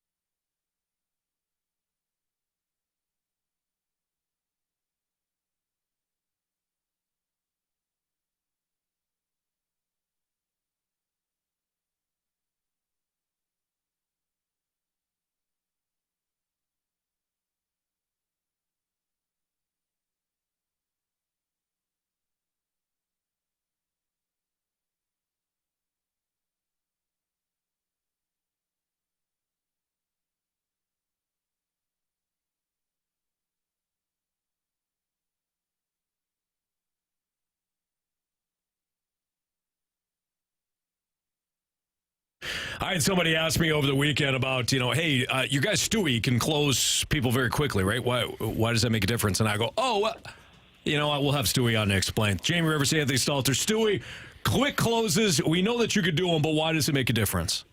Well, let's say you're a seller, Anthony, and you want to sell your house, and you want to sell it for $400,000. Most lenders will come over to you and say, hey, it's going to take me 2, maybe 3 weeks to get the loan approved, cleared, and everything done. Well, that's a long time for a seller because if it doesn't work out and gets declined, they got to start from scratch. With us, you can close as quick as 10 days. That's less time than it takes them to approve your loan. You give that offer to the seller, say, hey, I can close quick. They know that if, God forbid, something happens, they have plenty of time to put it back on the market. We just closed an ESPN listener in 9 days. They were in and out. The seller took our offer because it was quicker, even though the buyer offered a little bit less. Got it done in 9 days. Customers moved in their house. Sellers happy. Buyers are happy. Bam. The world is better. Bam. Just like that. I love that, Stewie. And that's exactly how you do it, too. You take care of things for all your customers, and all they have to do is give you a call or shoot you a text. That number is really easy, too. It's 314-324-4440. Again, 314-324-4440. Call Stewie. Day, night, weekends, doesn't matter. He's there for you. And we're always there for you, too. So keep on listening here and get all your Stewie advice. And if you can't remember that number, Anthony, what can you do? You can always Google the bagel loan. Thanks, Stewie. Guys. NMLS number 226715.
It's the Fast Lane on 101 ESPN with Jamie Rivers. I'm Anthony Stalter, and we head to our celebrity line. We're joined by Kyle Hiebert of St. Louis City SC. And Kyle, congratulations. If the last couple of times that we've had you on, congratulations have been in order, but you guys just clinched the top seed in the conference, man. Tell me what the environment was like following the clinching. Yeah, I mean, we actually clinched last night after the LAFC lost to Real Salt Lake. And so right after LAFC lost, someone messaged in their players group chat. I guess they weren't sure. They just messaged, hey, did we just win the West? And then Klaus was like, yeah, we just won the West. And so, I mean, the mood was, I think it was one of those things we knew was coming, but as athletes, you're kind of banned from talking about it until it's cemented in stone. Sure. So the win against Sporting KC was widely celebrated. Beat them in the derby 2-1, and then that really put us in the position to be, able to be in that spot. So when LAFC dropped points, we would win the West. Kyle, I guess I'm not surprised. I feel like you guys have just steadily gone about your business since day one, and it has been, you guys have almost been like an unassuming club.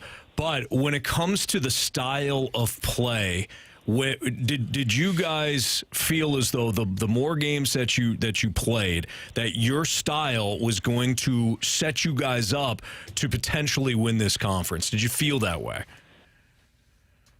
Yeah, I mean, I always had faith in the team and in the style. I think there was a confidence that we would be a playoff team, I think, throughout the club. But then there was also a sense of uncertainty in terms of what was this style, like how effective was it going to be over time? And it's just proven itself time and time again, and it's been so exciting to be a part of that. How great does it feel for you guys right now? Look, the season's not over yet. You still have work to do. But I was going through some predictions from national people and sport or soccer representatives. How'd that turn out? Yeah, they did not believe in you guys prior to the season beginning. So you guys as a group of players and staff and everybody involved, I mean, how great does this feel? Yeah, I mean, it feels incredible. As a competitor, there's nothing you love more than proving people wrong. So to have that doubt fueling us the whole time, we loved it. And we prided ourselves in training, competing hard, because we knew that, that was there, where whenever we would slip, even throughout the season, whenever we would slip, there would always be someone saying, oh, maybe the style really doesn't work, or maybe this team really isn't as good as we thought. But, every team loses games throughout a 34-game season, and we always were able to respond, and that was huge.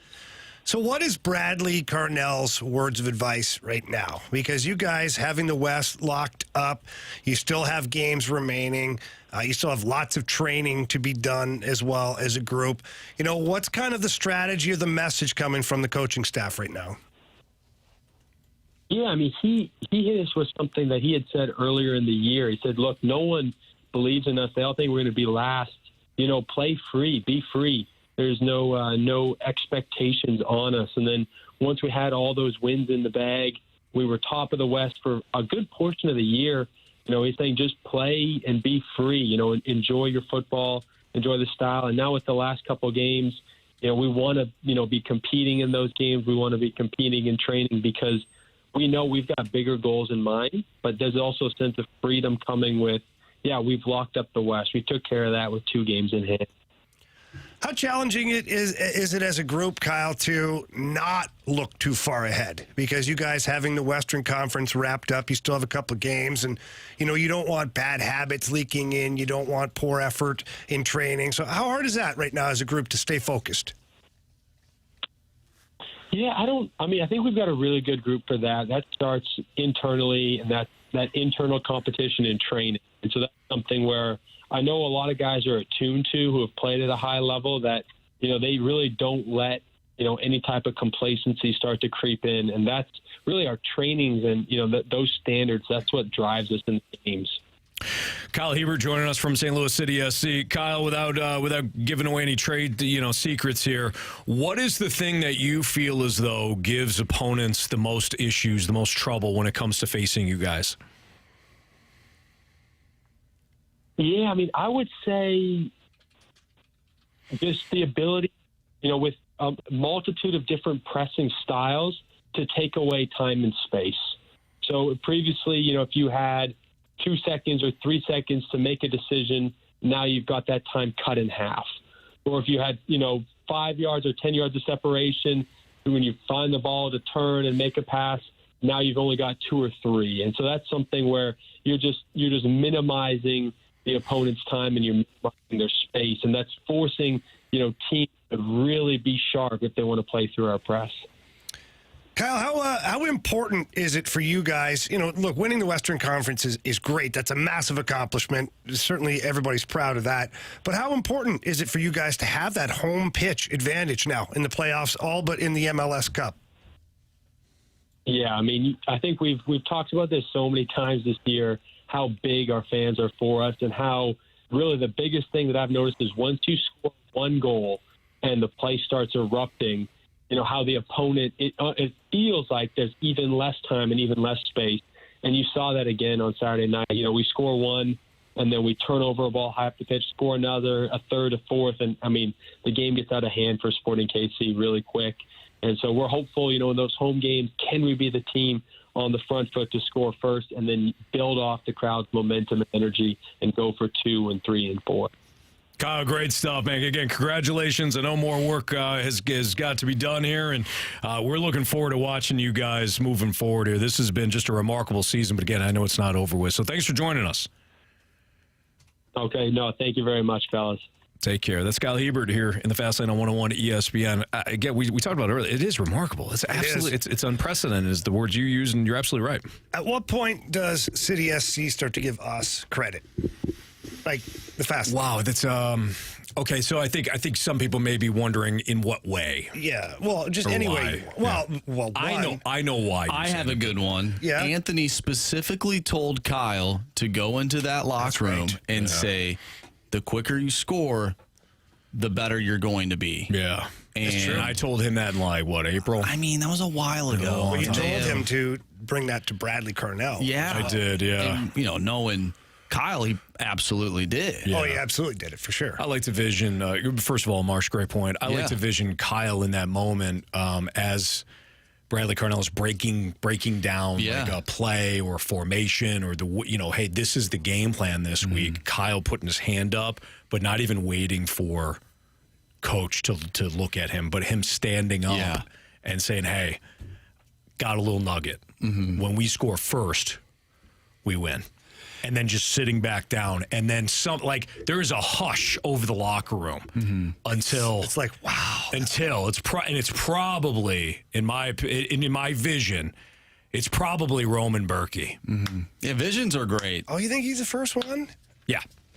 Oh, I picture the Klausdale because he's been gone for most of the season. He stands up. He's got that fresh haircut going. Just yes, Kyle. Kyle's right. Yes, Kyle. Let's go. I like to picture my City SC. Bradley Carl's like, I didn't go over anything. I like to picture my City SC, instead of walking out of the locker room and touching a Believe sign, it's actually Anthony Stalter's face. Well, us, the Fast Lane. I like to picture yours is bigger than ours. Your head is bigger than ours. Thank you. Well, on the picture. One part of it. Appreciate you. Yeah. Thank you, Marsh. Hold on now, Jamie. What? Nothing. Anyways, finish. Yeah. Anyways, they're just smacking our faces as they walk out to beat Sporting KC 4-1. I don't care. Whatever it takes for them to win. Yeah. I don't think... if you want them smacking me in the face... Whatever you want. I'm here for it. Well, it's better than Anthony smacking himself in the face. That's a good point. Might as well have other people do it. What if we stood there and actually just let them smack us in the face on the way out to the field? If it helps them win? That's what I'm talking about. Hey, and we get, a piece of the winnings? Sure. You need the winnings, or is the winning just not enough for you? The winning is absolutely great. Okay. The winning, it's the winnings and the winning, Who do you think takes it too far? Like, who's the one? You think it's him? Yeah. I don't know. I think he's got respect. I think he'd be like, smack. To me, it's like somebody that you just don't expect. All of a sudden, he's like... Probably high schooler. Full weight transfer. Yeah. It's a brawl in the tunnel. And then after they win, the three of us say, hey, come here. We want to celebrate. Yeah. Now it's my turn. Yep. Close the door. Lock it. We really laid this out perfectly, I think. The Gauntlet is next on 101 ESPN.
Warriors, 4 categories, 1 challenger. Can you master the Gauntlet? Brought to you by Master, your hometown source for business communications for more than 30 years. Visit masstour.com.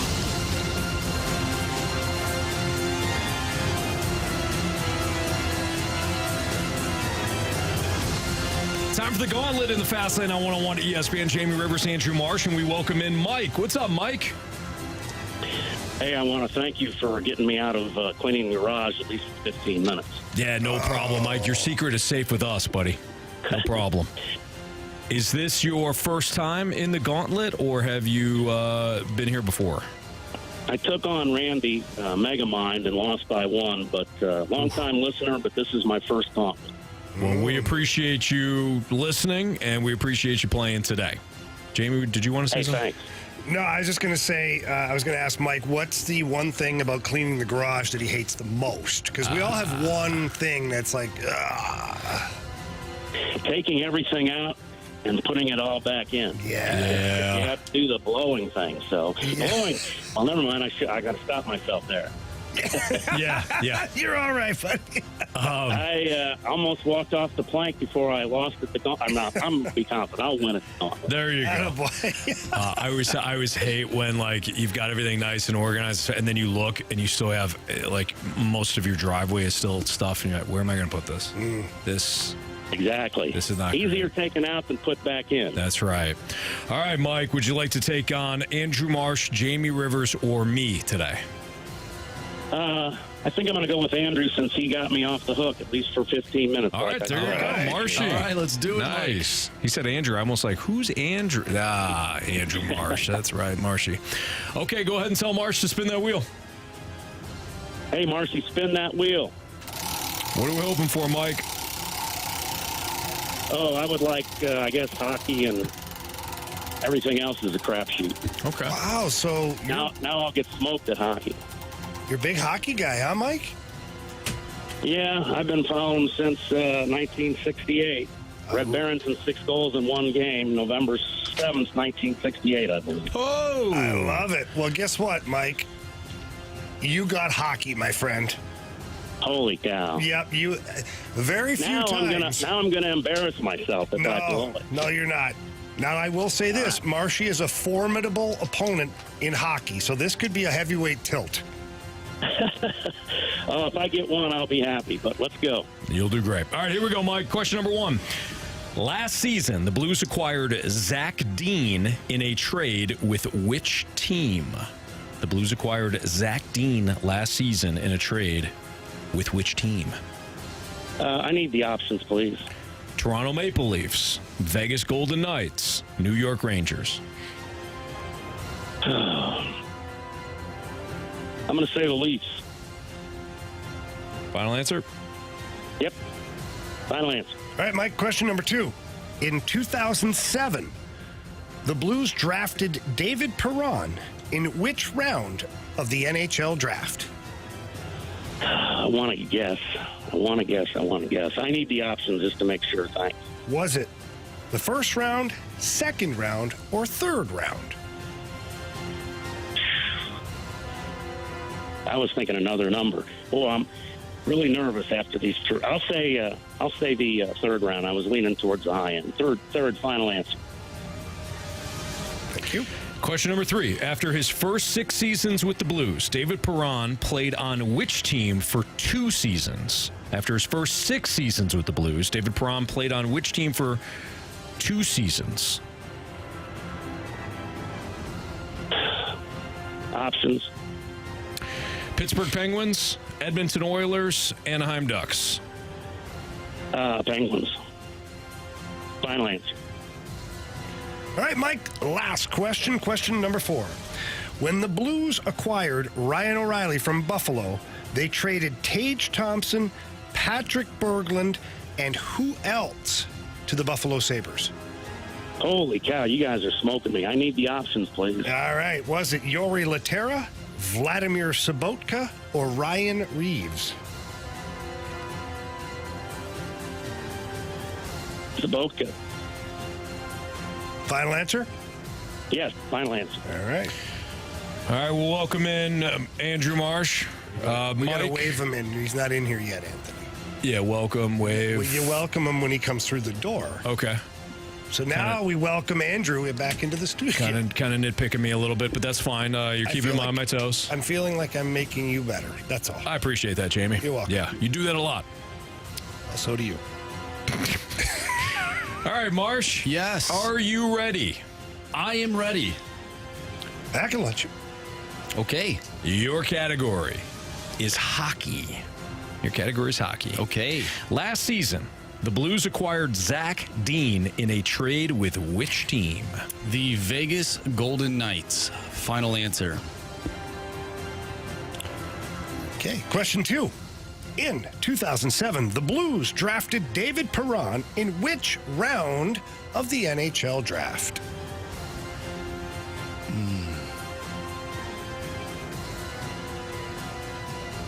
Was he a first rounder?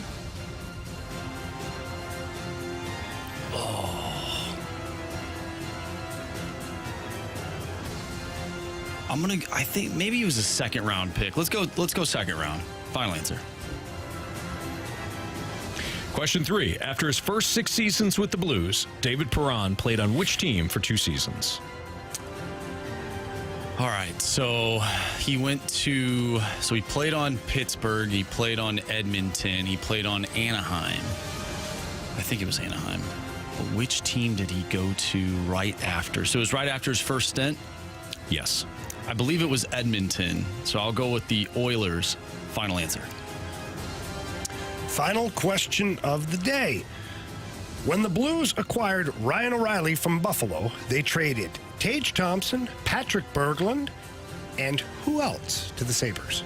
Vladimir Sobotka. Final answer. Okay. Let's go over this. In 2007, the Blues drafted David Perron in which round of the NHL draft? Mike, you said the 3rd round. Marsh, you said the 2nd round. Correct answer is... Old White Skates was picked in the first rounder. He's a first rounder. 0-0. That is as close as it's going to get. When the Blues acquired Ryan O'Reilly from Buffalo, they traded Tage Thompson, Patrick Berglund, and who else to the Sabres? Mike, you said Vladimir Sobotka. Marsh, you also said Vladimir Sobotka. Correct answer is... It was, in fact, Vladimir Sobotka. Marsh did not need the option, so Marsh is a 2-1 lead over Mike. Last season, the Blues acquired Zach Dean in a trade with which team? Mike, you said the Toronto Maple Leafs. Marsh, you said the Vegas Golden Knights. Correct answer is... Viva Las Vegas! And Marsh didn't need the options, so Marsh has a 4-1 lead over Mike. After his first 6 seasons with the Blues, David Perron played on which team for 2 seasons? Mike, you said the Pittsburgh Penguins. Marsh, you said the Edmonton Oilers. Correct answer is... It was the Edmonton Oilers. Marsh did not need the options on that. He scored 6. Mike scored 1. Mike? You have chosen poorly. You lose. Not today. At least Marsh got you out of cleaning the garage, though, my man. Oh, yeah. Careful what you wish for. I'm not. Hey, thanks for listening. Listen, thank you very much. I appreciate it. I'm not going to the doghouse. I'm going back to the garage. Thanks, there you go. There you go. Awesome. There you go. Have a good one, Thanks, Mike. We'll see you. Good job, Mike. Bye now. All right. Nice guy. Yeah, nice guy. Yep, Marsh. Nice guy. You had to do it. Kiss of death. Yeah. Nice guy. You know that Marshy's going to just put him in a body bag. Yeah. It never fails. Yep. Hey, attention Scott Air Force Base. For service members, their families, and anyone currently on base, you can join us, the Fast Lane, this Thursday for a special Military Appreciation live broadcast. It's from 2 to 6. We love this broadcast. We love going out to Scott Air Force Base. We'll be out there from 2 to 6.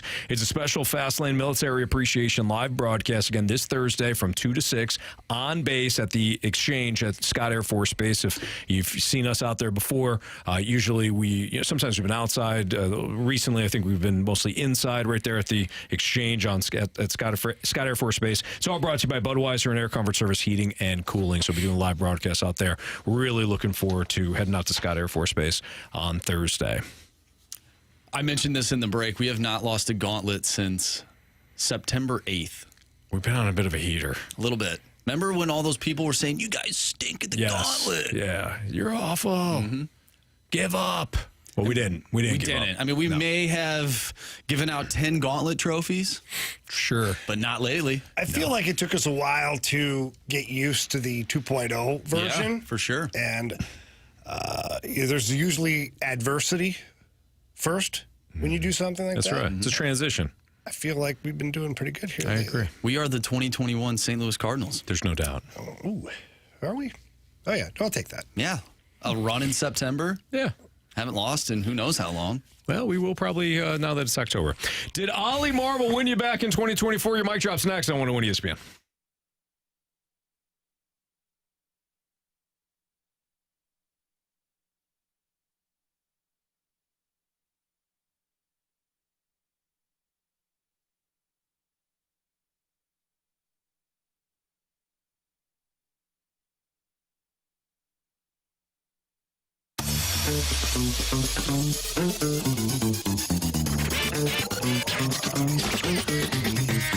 Buying a new vehicle or a pre-owned vehicle should be fun. It should be exciting. It should be stress-free.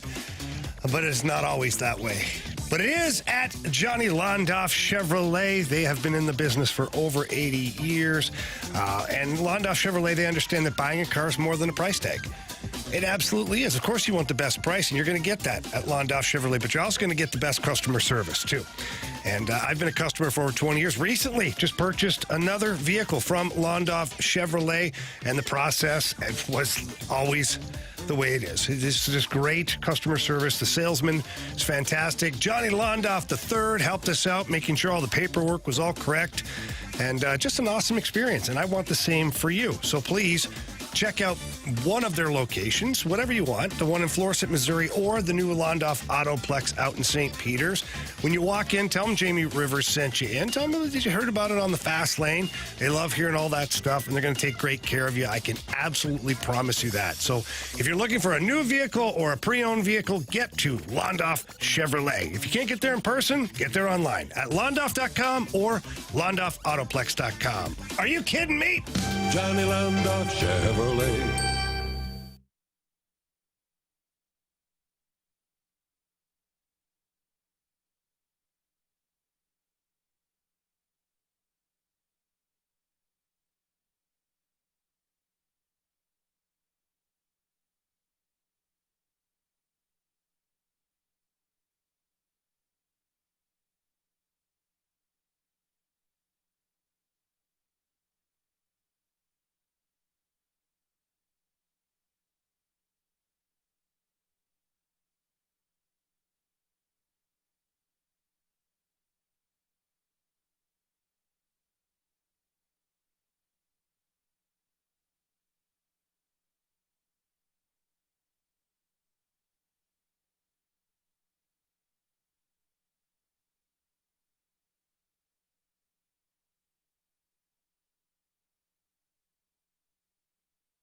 info you need before and after every Blues game with the First Community Credit Union pre- and post-game show. And catch every home game from the First Community Terrace. Oh, baby!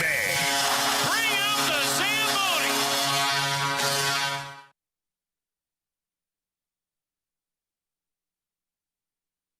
I'm Andrew Marsh. It's time for a Sports Center update driven by Johnny Londoff Chevrolet and Johnny Londoff Autoplex. The Cards finished the season with a 4-3 victory over the Reds. They end the year with a 71-91 record. They came in last place in the National League Central. Adam Wainwright was celebrated this weekend. He finished his career with 200 wins, 2,202 strikeouts, a 3.53 ERA, and he had 10 home runs at the plate. We talked about Waino at the top of the show. If you missed anything from today's show, make sure you go to 101ESPN.com or check out the 101 mobile app. You'll find all of our interviews, including with Chris Roseman, the Senior VP with the St. Louis Sports Commission, and Kyle Hiebert of City SC. As City SC, they clinched the best record in the West in their inaugural season. They defeated Sporting Kansas City over the weekend 4-1, and they'll take on Vancouver on Wednesday at 9:30. Also tonight, it's Blues and Blue Jackets preseason action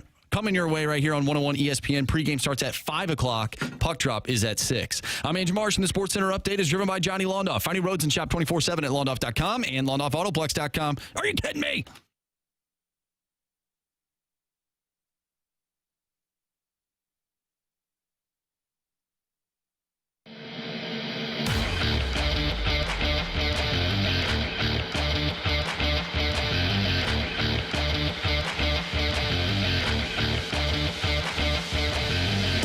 So yesterday, before the game, Oli Marmol, before the season finale for the Cardinals, Oli Marmol addressed the media, and he said, "We win. That's what we do here," Marmol said.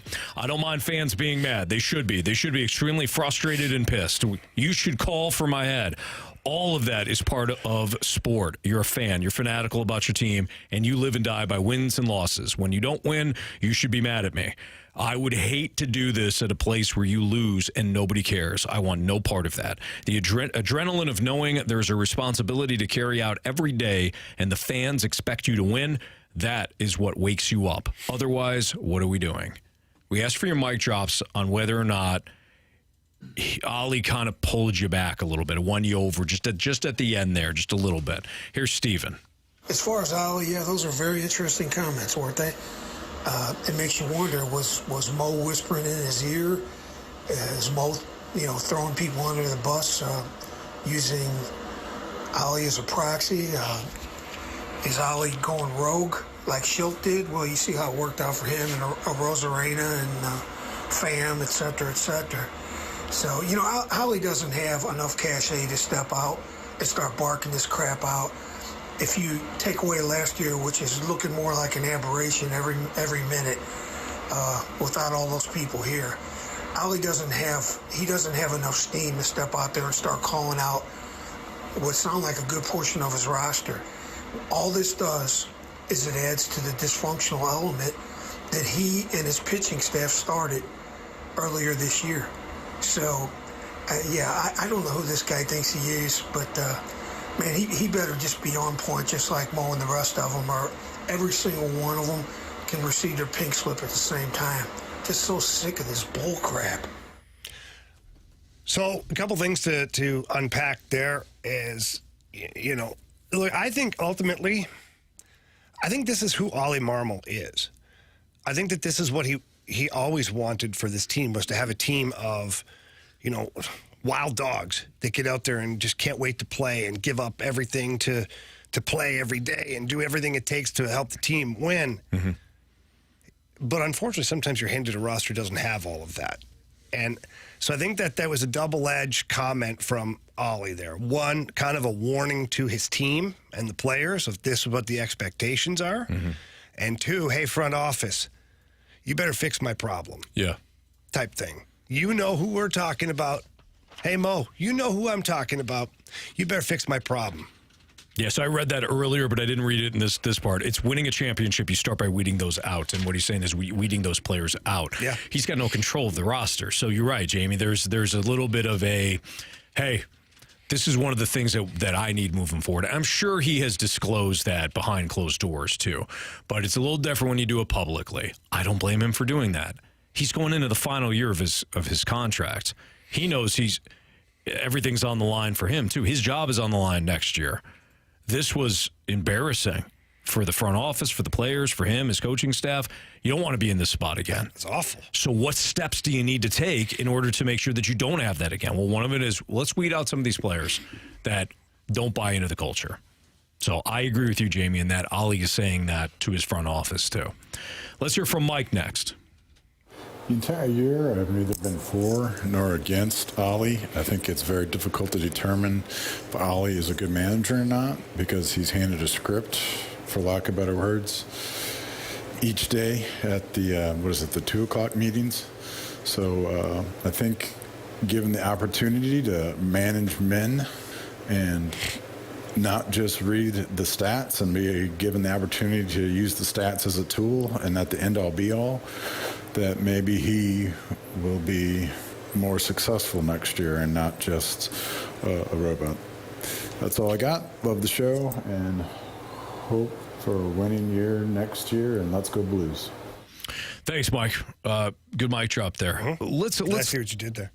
Yeah, mic drop. Yeah, I didn't even intend to. Really? Yeah, I'm going to take the credit. Let's Jamie. Let's look at the playoff teams. Okay, Orioles, Rays, Blue Jays, Twins, Astros, Rangers. That's in the American League. Braves, Brewers, Phillies, Marlins, Dodgers, Diamondbacks. Those are the teams that clinched the playoffs this year. Which manager got the most out of his talent?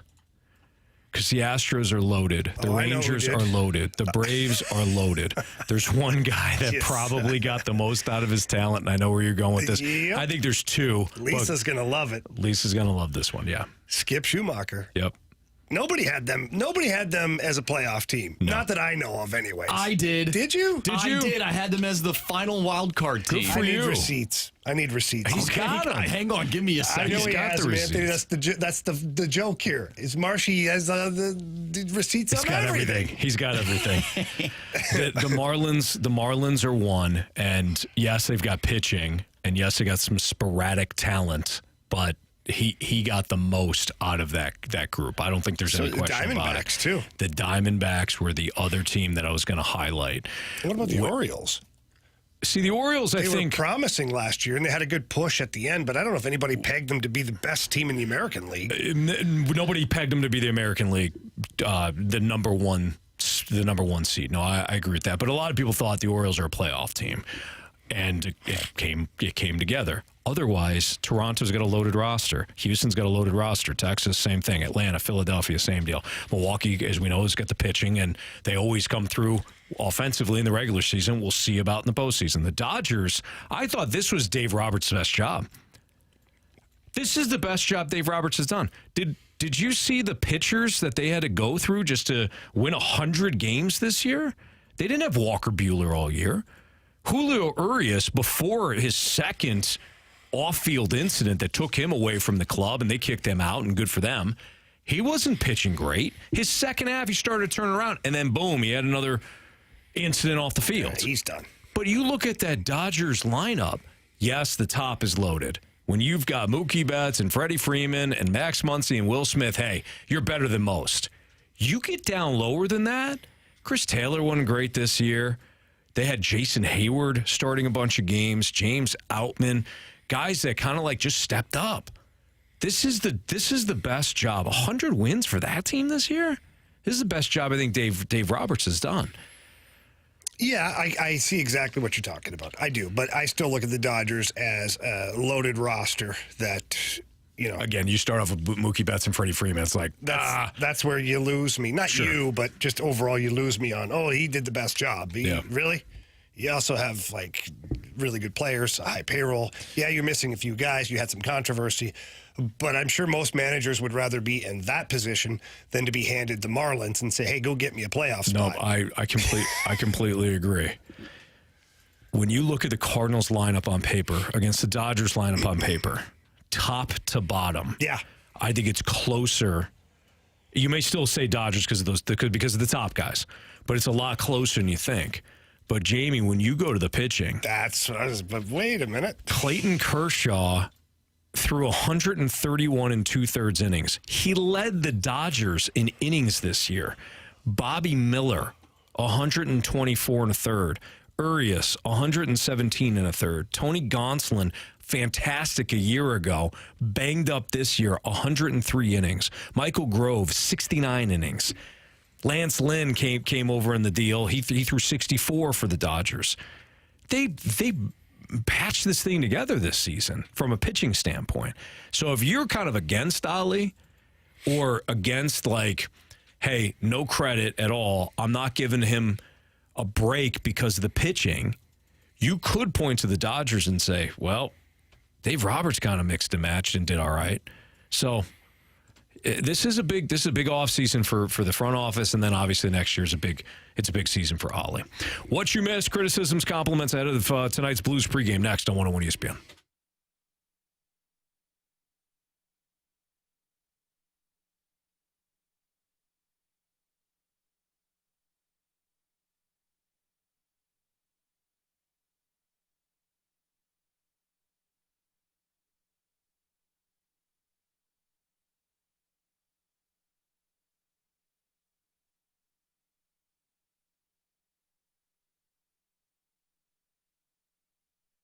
Do you have clear vision for a kitchen or a bathroom upgrade, but you really don't know where to go to? Well, let me help you. Head over to E&B Granite. They are the best in the business, and they have been servicing the St. Louis area for over 20 years now. And I can tell you how great they are because they redid a kitchen for me, redid the countertops, and it was an amazing experience. Customer service was fantastic. And the best part about it is I walked into the showroom down at 6135 Manchester, and the sales representative helped me right away. Gave me some great ideas, and you think you know about things, but you really don't. And the best part for me was being able to pick out my countertop in the back. And in the back, they've got rows and rows of granite, quartz, marble, soapstone countertops sitting there. You get a real clear vision as to what it's going to look like. The process was really easy. They got in there, they measured everything to perfection, ripped out all the old countertops, backsplash, got rid of that, and then they put in the new stuff, and it was awesome. I just love it. It looks fantastic, and the customer service was off the charts. So please get in there or give them a call. Tell them Jamie Rivers sent you in. That number is 314-645-9300. That's 314-645-9300, or you can visit them at enbgranite.com.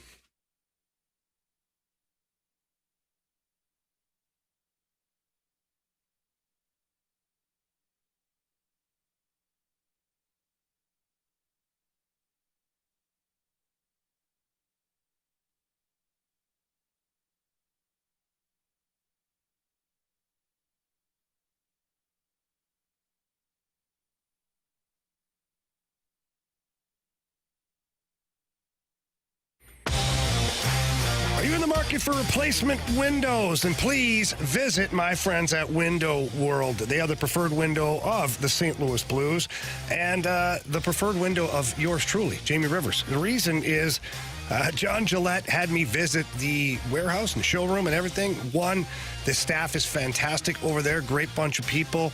But the window is fantastic too. He had me stand on the window and kind of bounce up and down, and the window didn't break. Why is that? Because they use a double strength glass that you just don't usually see in replacement windows.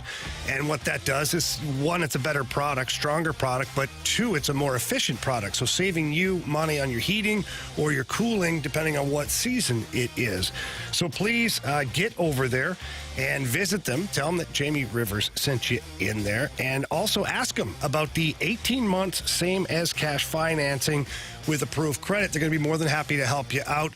They are the best in the business over there at Window World. So please give them a call, 314-993-1800. That's 314-993-1800, or look them up at windowworld.com.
If you missed anything from today's show, you can always download the podcast. Available at 101ESPN.com, your 101 ESPN mobile app. Brought to you by Dobbs Tire and Auto Centers. Talked to Kyle Hiebert about St. Louis City SC clinching the top seed in the Western Conference. We also discussed Adam Wainwright's big weekend and some of the highlights there. Talked about Oli Marmol's comments about how, losing is unacceptable in St. Louis and the fans should be ticked. Asked whether or not he won you over just a little bit. NFL Pick'em Challenge, as well as some college football Week 5 and NFL Week 4 quick hitters, and we played narrative or reality today. We sure did. Yeah, we appreciate you tuned into the Air Alliance team YouTube channel at 101 ESPN STL, and we will be back tomorrow at 2 o'clock. We got Blues pregame starting at 5 tonight. Blues Blue Jackets pregame starting at 5, so we're off a little earlier. Marsh, we got some criticisms or compliments? Yeah, we do. From the 314, the puppy named after the Blues mascot was cool. Louis may be the first, but he's not the most handsome. So a little ricochet shot for Louis. Oh, no. Not Adam Wainwright's dog, but the Blues mascot. Yeah. Okay, couple of things. One, Louis is a fantastic mascot for the Blues. He does an incredible job. The kids absolutely love Louis. Mm-hmm. His good friends call him Bluey. No, they don't. But either way, Anthony, I don't know why Louis has to be drug into this. Just don't get it. He shouldn't have to. No. Does fine work. Really fine work. It's not fine. It's great. Does great work. Does great fine work. Oh, boy. No, he's awesome. This one is from Adam. I heard you guys are going to be broadcasting live from Scott on Thursday, which is awesome. I'm actually scheduled to be home tomorrow. It's been nice listening to you guys while I've been gone. It gives me a taste of home. Hopefully I can make it to your broadcast on Thursday and see it. I appreciate you guys. Well, I'm assuming that you're serving right now, so thank you for your service. That's fantastic. Yeah, stop on, say hello. Yeah, we're going to be right there at Scott Air Force Base. It's one of our, we do remotes throughout the course of the year. This is one of our favorite because we have an opportunity to give thanks to our men and women in the military. It's our Military Appreciation Live broadcast Thursday from 2 to 6 at Scott Air Force Base. Jamie, I always say this. I say this every year. I say it multiple times, and I'll say it on Thursday too. I'm always blown away by some of the men and women that are on base that come up to us and say thank you. Like, nope, timeout. Mm-mm. Yeah, no Thank kidding, you. right? You always feel weird when you hear that from our military men and women. Mm-hmm. Yeah. It's like, what the hell are we doing? No, we do nothing. We're donkeys. We're idiots. Yep. On the radio, talking about getting slapped in the face before a soccer game. Yeah. Yeah, no. But thank you to the military men and women who do what they do. You're doing the real stuff, no doubt. From the 636 LOL, blank this Toy Story nonsense. Anthony Stalter, 10 a.m. yesterday. Oh, yeah. Yeah. Not true at all. Well, Anthony Stalter at 10 a.m. yesterday is, we need more of these Toy Story games. I'll tell you when it turned, guys. Tell you when it turned. So the kids were watching the game with me. They were locked in. I was going over football. I was going over the downs. How many? I didn't say downs as much as the tries. You get 4 tries. And I was telling them about the yellow line there and the slinky dog. So it was perfect. All 3 kids were locked in. Even the little guy. Even Lincoln was locked in. Yes, he was locked in too. When it turned was when they started to lose interest just a little bit. The feed started to break up. And Desmond Ridder threw back-to-back picks. Did the kids laugh? Well, Killian started to root for the Jaguars. Smart kid. Did you wait? He started for the Jaguars. Were you trying to force your kids to be Falcons fans? Of course you heard not. That, right? He says he started to cheer for the Jaguars. That is awesome. That would mean he would have had to have cheered for the Falcons to begin with. Why would you do that to your children? I would never. Look, I'm a crappy human being. I would never put that on my kids. I wouldn't go that far. I would never tell them to be Falcons fans ever. No. He started off neutral. Then he started to root for the Jaguars. Yeah, he's a smart kid. Maddie, knowing Dad likes the Falcons, Maddie was rooting for the Falcons until it was 17-0. Then she said, "I'm flipping to the Jaguars." Children are smart. What about Lincoln? How did he feel about the whole thing? He didn't color on the couch, so I thought that was just a win overall. That is a win. Yeah, that's a bonus. Mm-hmm. But if he did color on the couch, it'd probably be in teal and black. That's what I was wondering. Well done. Well done. All right, last one here, guys. We mentioned the Gauntlet. We've been pretty good in the Gauntlet as of late. From the 636, Venom Gate brought this team together. It did. Oh, it totally did. That's a great text. Yeah, good call on that. That was when we had, that's when we all got fired there for a while. Well, Grant got fired, and we got told to stop playing the Gauntlet. Yeah, nix the Gauntlet because we're getting too many complaints. Yeah. It all came out in the wash. We're good. We came together. Yeah, we did. Yeah. Everybody's feeling better about it, too. SynergyHockeySkills.com, Let you know about that clear camp when Jamie adds to the roster. We got Blues hockey for you. Blue Jackets pregame starting at 5 o'clock. So in 5 minutes, you'll hear from Alex Ferrario and Chris Kerber and Joey Vitale, and we'll have the game for you. Phillies and Marlins, game 1 tomorrow. Pregame starting at 6:30. We also have that same game, game 2, on Wednesday. So we got some baseball coming up too. Playoff baseball. Weird without the Cardinals in it. Doesn't have the same luster, Jamie. Well, a couple of games, anyways, right? Yeah, absolutely. Andrew Marsh, Jamie Rivers. Well said. I'm Anthony Stalter. See ya.